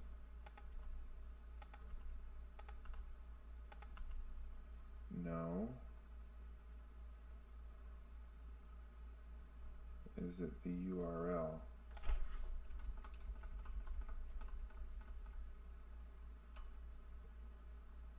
Why did so?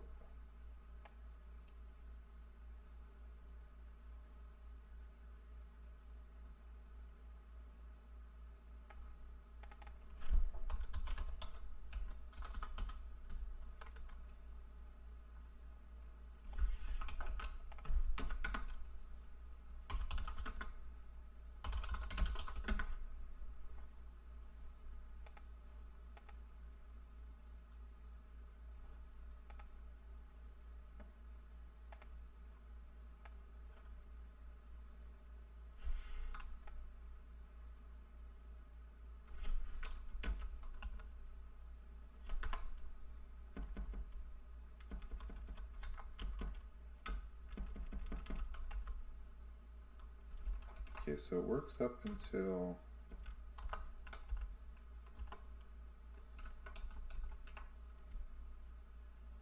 the URL. It just does it not support. Okay, all right. Well, you live and learn. I can't put the URL syntax for Markdown there. So let's do it again. Node flowchart, and now I should have a nice rendered flowchart. Which let me make it a little bigger here. And it looks like this. So the ERS version. Oh, I gotta change that. It's not version. Why did it not take? Do I have version hard coded somewhere? Yeah, I do. Flowchart. This should be node. And we could preface that if we want to say name, ID. I don't think we want to preface the URL. Node, flowchart. Let's re-render it.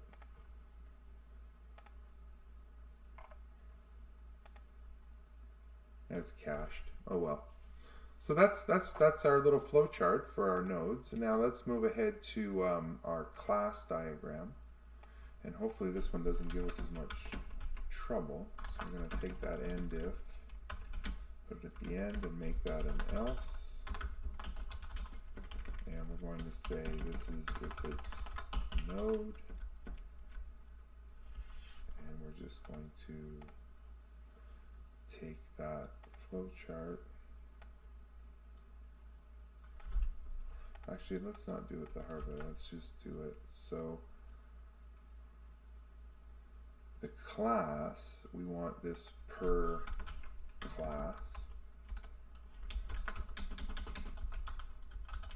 And we want to have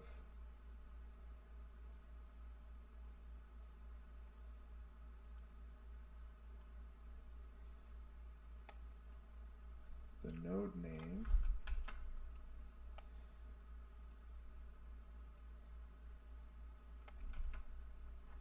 with the ID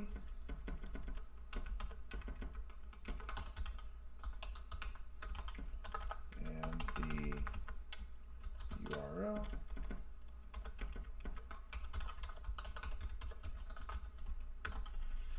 and let's make our class diagram.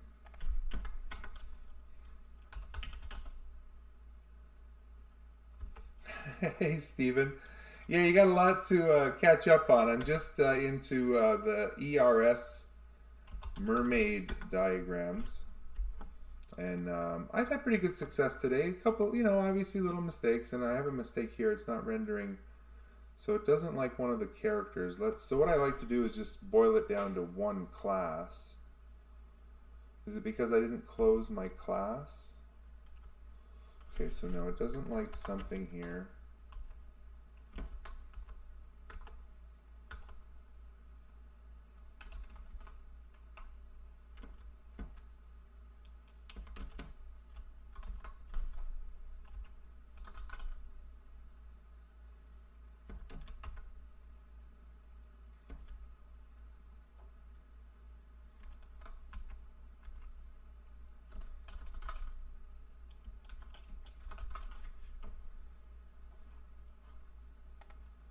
Let's get working code up and take a look. Class diagram. Class. Which is my node name. Open up the logic. Have the ID and the href.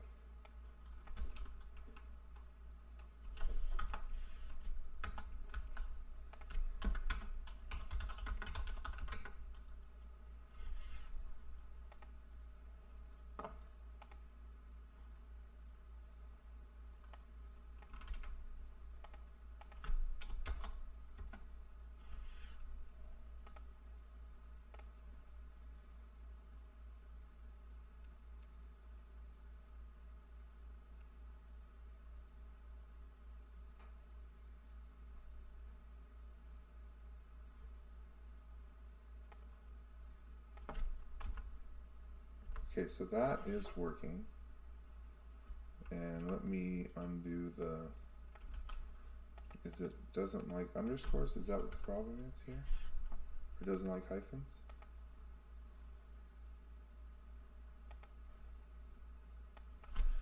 Underscore to hyphen. Okay, so I have to deal with that. And I think I have to close each one of these classes. I think I need to put that inside of my template. Okay, so we're going to take this code with the spaces and change it to a hyphen to an underscore, and do the same with the node ID, a hyphen to an underscore. Oh, and I have to put my href back in.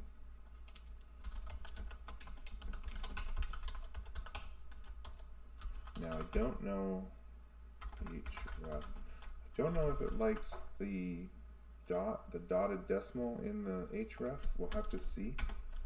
We're kind of bumping up against just syntax for the Mermaid.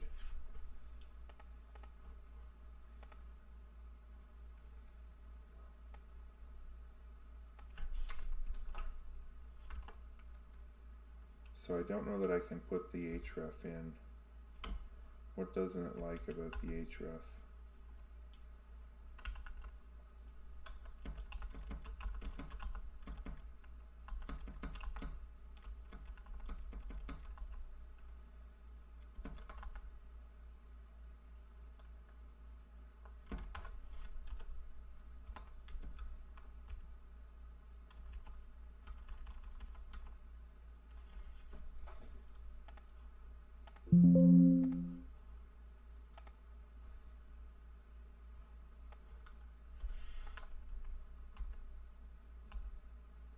I guess because they have dashes in their URL. No, so it doesn't mind that. So where doesn't it like the hyphens?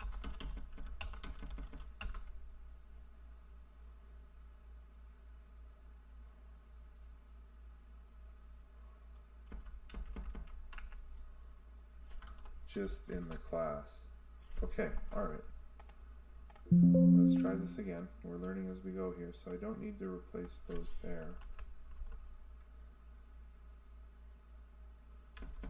And I believe I need one of those for each of my classes.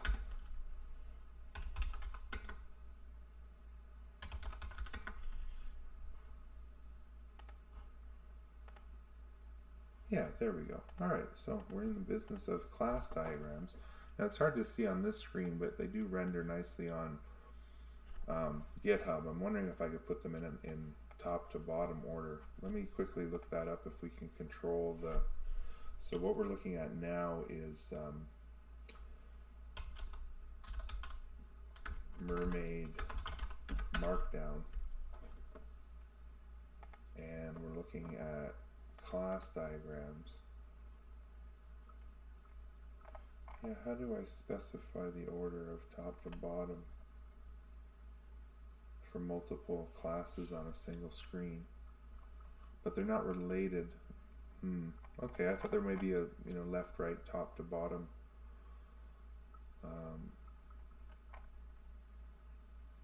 Because they're not related in any way.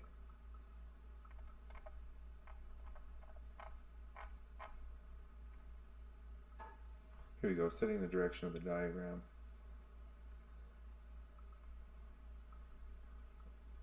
Is it, what do I put for top to bottom, like this?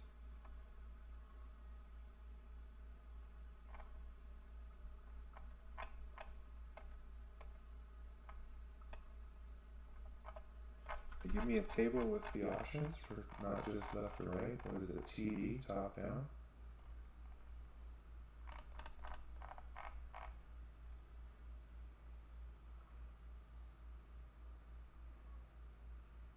Or is that the default? I don't know. Anyway, I'm not going to get hung up on it. So those are our class diagrams. Now let's move on to what's the next one? Relationship. Let's do state first. And again, state, I'm just going to copy this, move that to the bottom, add an else, and then what we need is here our for logic.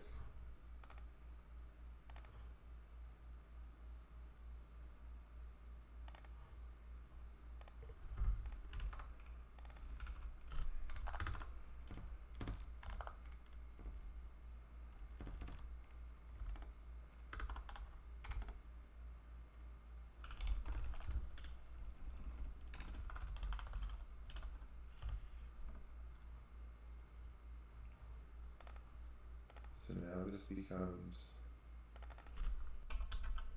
node dot name, and I don't know if, let's just change the hyphen to an underscore. I don't know if that's as sensitive here. And then what we need is node dot name again here,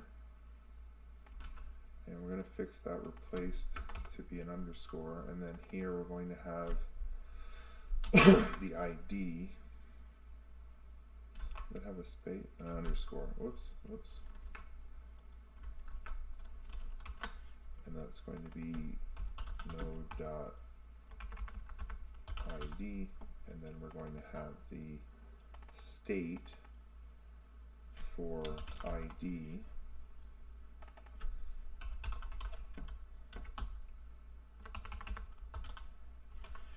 to be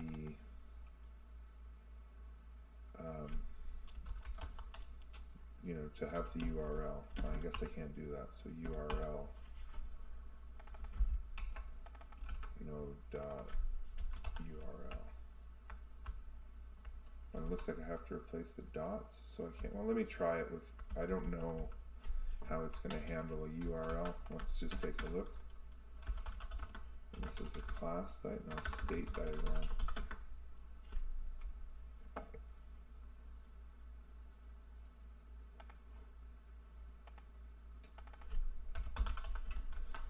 Try that again. Okay, so we got output, but it doesn't like the syntax. Let's get rid of all of them but one. Okay, so it's okay with one of them. And the URL is empty because I didn't put the right. It's actually link.href. Sorry about that. Let's try that again. And it didn't like multiple.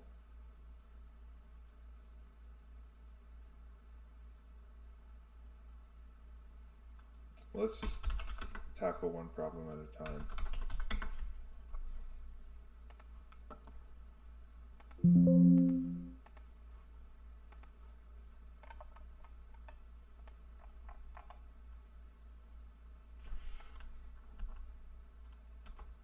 Okay, so it definitely doesn't like, and I think it's the decimals in the URL.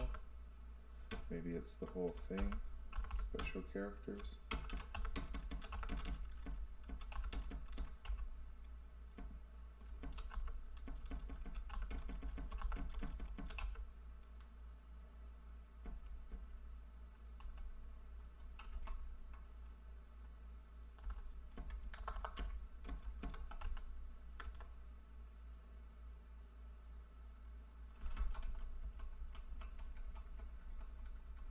Now it's not rendering at all. Oh, because I got rid of that. Okay, so never mind. It's fine. So that's still not connecting properly though. State ID. Oh, the ID is not right. Node name, node, aha. Alright. But it still doesn't like multiple.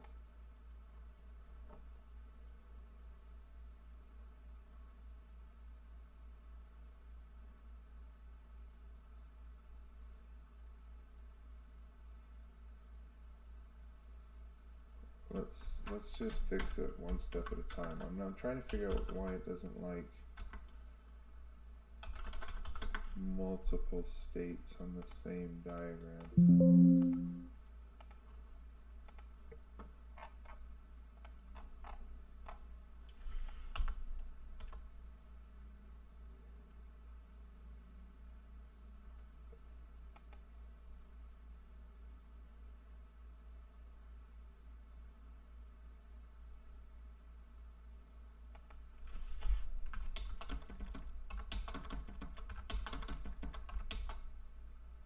Alright, so the ID has to have underscores.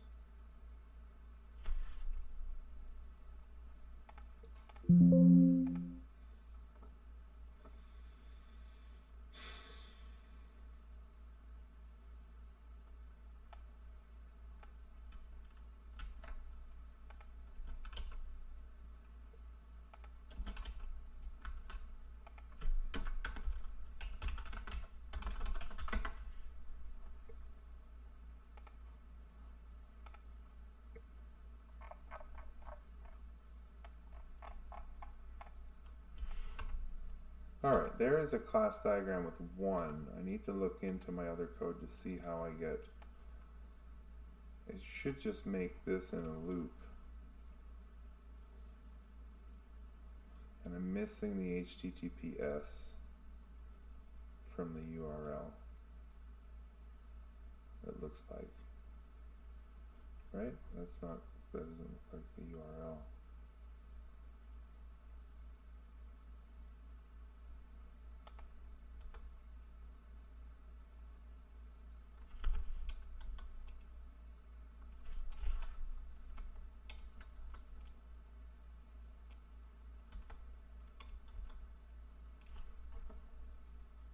Huh, weird. Okay, anyway, I don't want to get hung up on that. I want to get multiple classes rendering. And I just have to check some other code really quickly for that.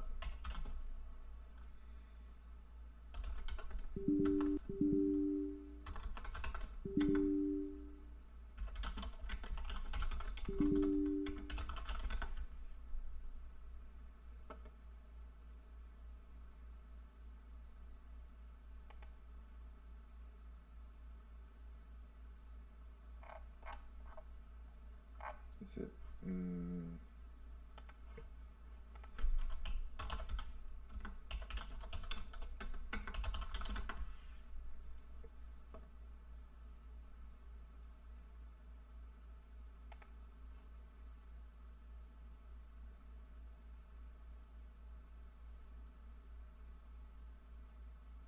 Oh, I see. I see. All right. All right.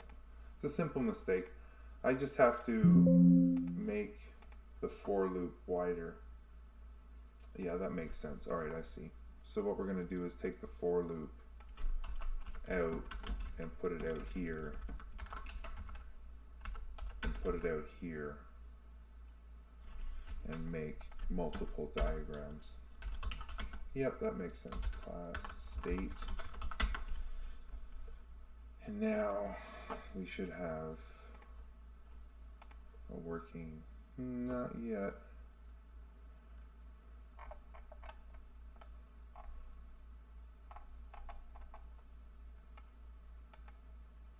Hang on, is it? Yeah, well, I thought I did that.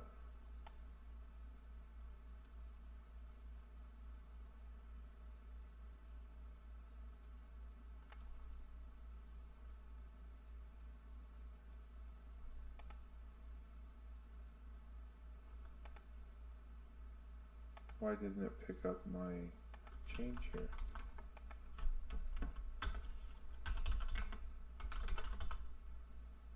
because I'm in the class diagram. Haha.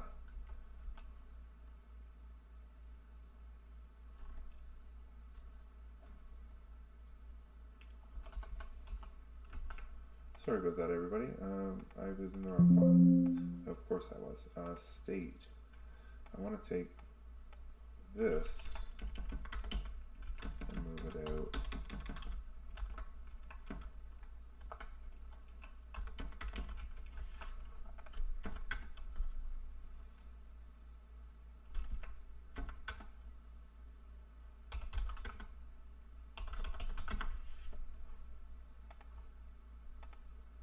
There we go. Now I have the state of all of my nodes in this Mermaid file. Okay, now I think there's one more relationship. And we're going to do the same thing here.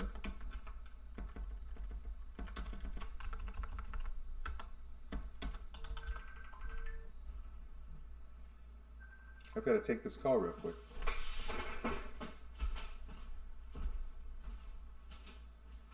Hello? Hi, I'm streaming. Oh, okay, I'll call you later. I won't, not long. I won't be long. okay, love you. Love you too. What are you doing? Oh, just hanging out. Okay. Okay. Bye.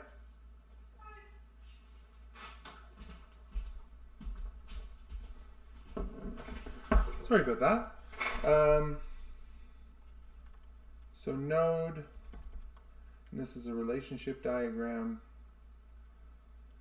So we're going to change this to be ERS node API. And for the relationship diagrams, I believe we're going to put our loop on the outside as well. Yeah, I think we do that. Let me check. I hate to guess.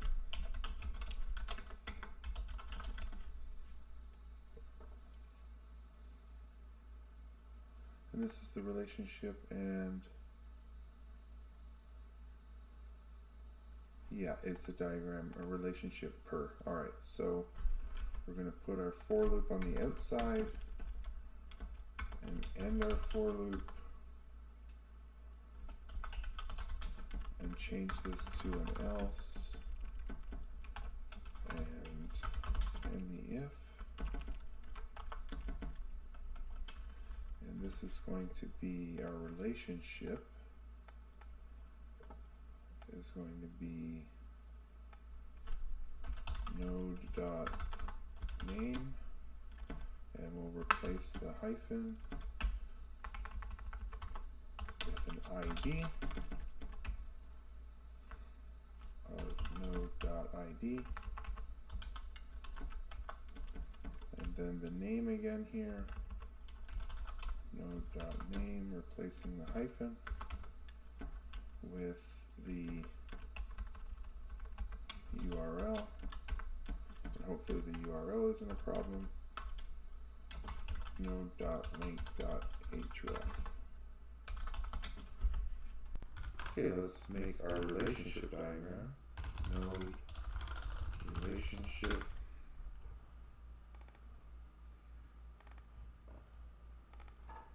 And there's our relationships. So the node, the ID, and the name of the device. I don't see URL showing up, so it must not like the URL. Let's take a look at this file again. And let's just put test in here. Let's see what that renders. Yeah, so it doesn't like the URL. What doesn't it like? The decimals? It doesn't like the hyphens? Just doesn't like it at all. What about the colon?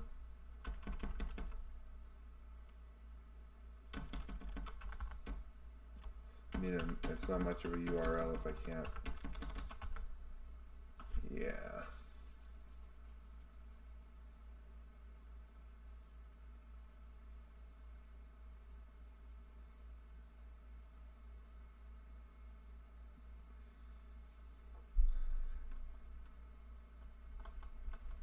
doesn't seem to mind them. Let me just try something.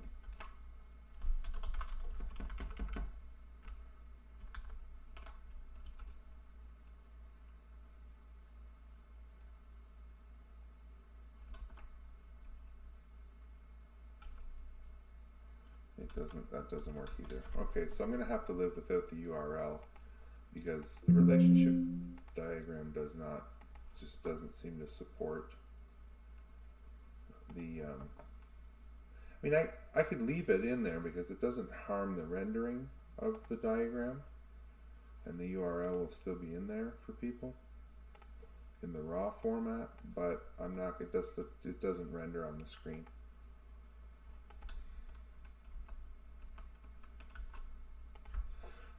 Okay, so what's the next file type?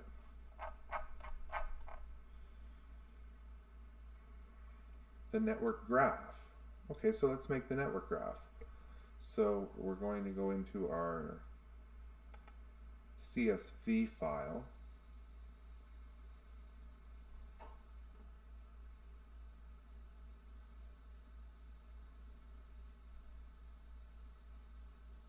And copy this whole thing and say ERS Node API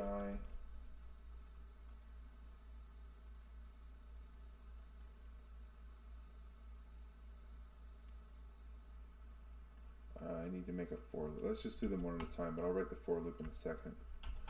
Node.name with a 1.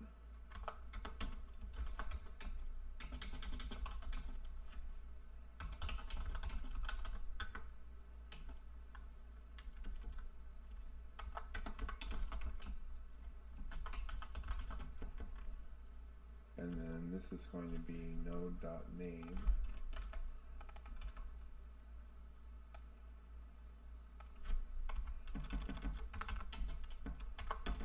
node.name again.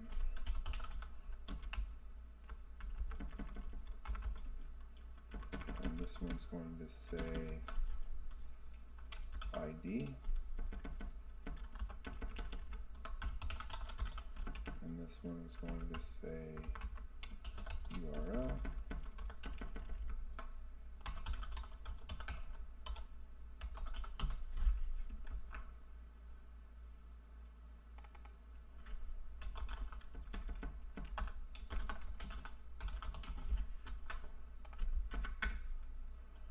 Node, graph, and let's see what it looks like.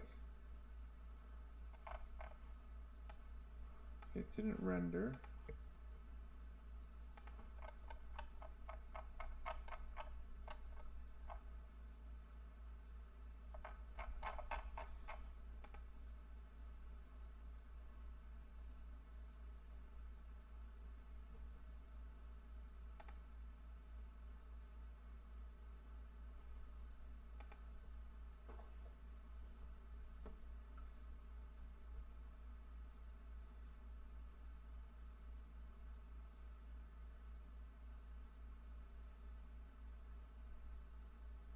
Ah, John, node. It's always there right in front of me. Sorry about that. Let's try this again. Node, graph. There we go. There we go. So now we have this network graph of our nodes and all of their information. So we have the, the different nodes. There's node 1 and 2, 3, and 4 with their IDs. And they're streaming disconnected. So we can optionally drop the URL header there. I don't know if we can make this a clickable link, but that's a network graph. And I'm pretty sure that's it for files. So then there's all files. So let's try and delete our node files, clear the screen, and do node all.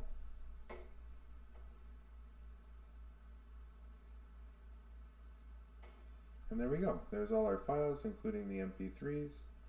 And let's do it one more time with version, all files. Aha! See, we got to make sure regression testing API on line 57.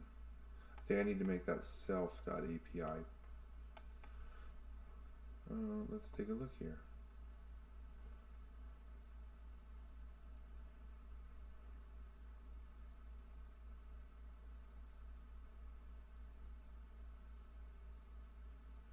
Yeah, I'm returning API path, line 57.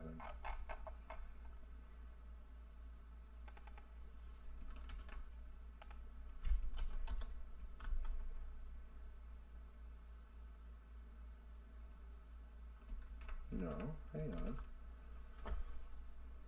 Oh, I've taken out, I had that commented out. Haha. I don't know why. Version all. There we go. And there's all my version files. I had something commented out from earlier. Okay, so now what I'm going to do is I'm going to increment my version with poetry. So poetry version patch, and update my init file to my latest version. I'm going to delete my distribution folder and do a poetry build. I'm going to quickly grab my API token for PyPy, and I'm going to say poetry publish token,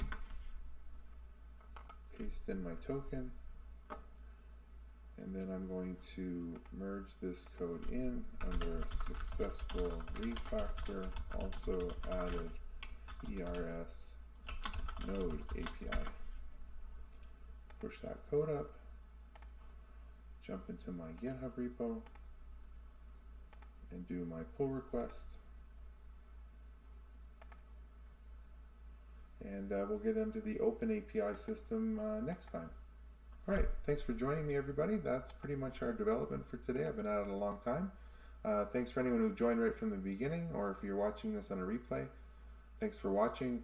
Give my videos a like or share them, or I'm going to be trying to do as much streaming as I can. I am going to be busy with some other projects, but for the foreseeable future, I should be able to jump on these streams while I'm writing this code. So thanks for joining me, everyone.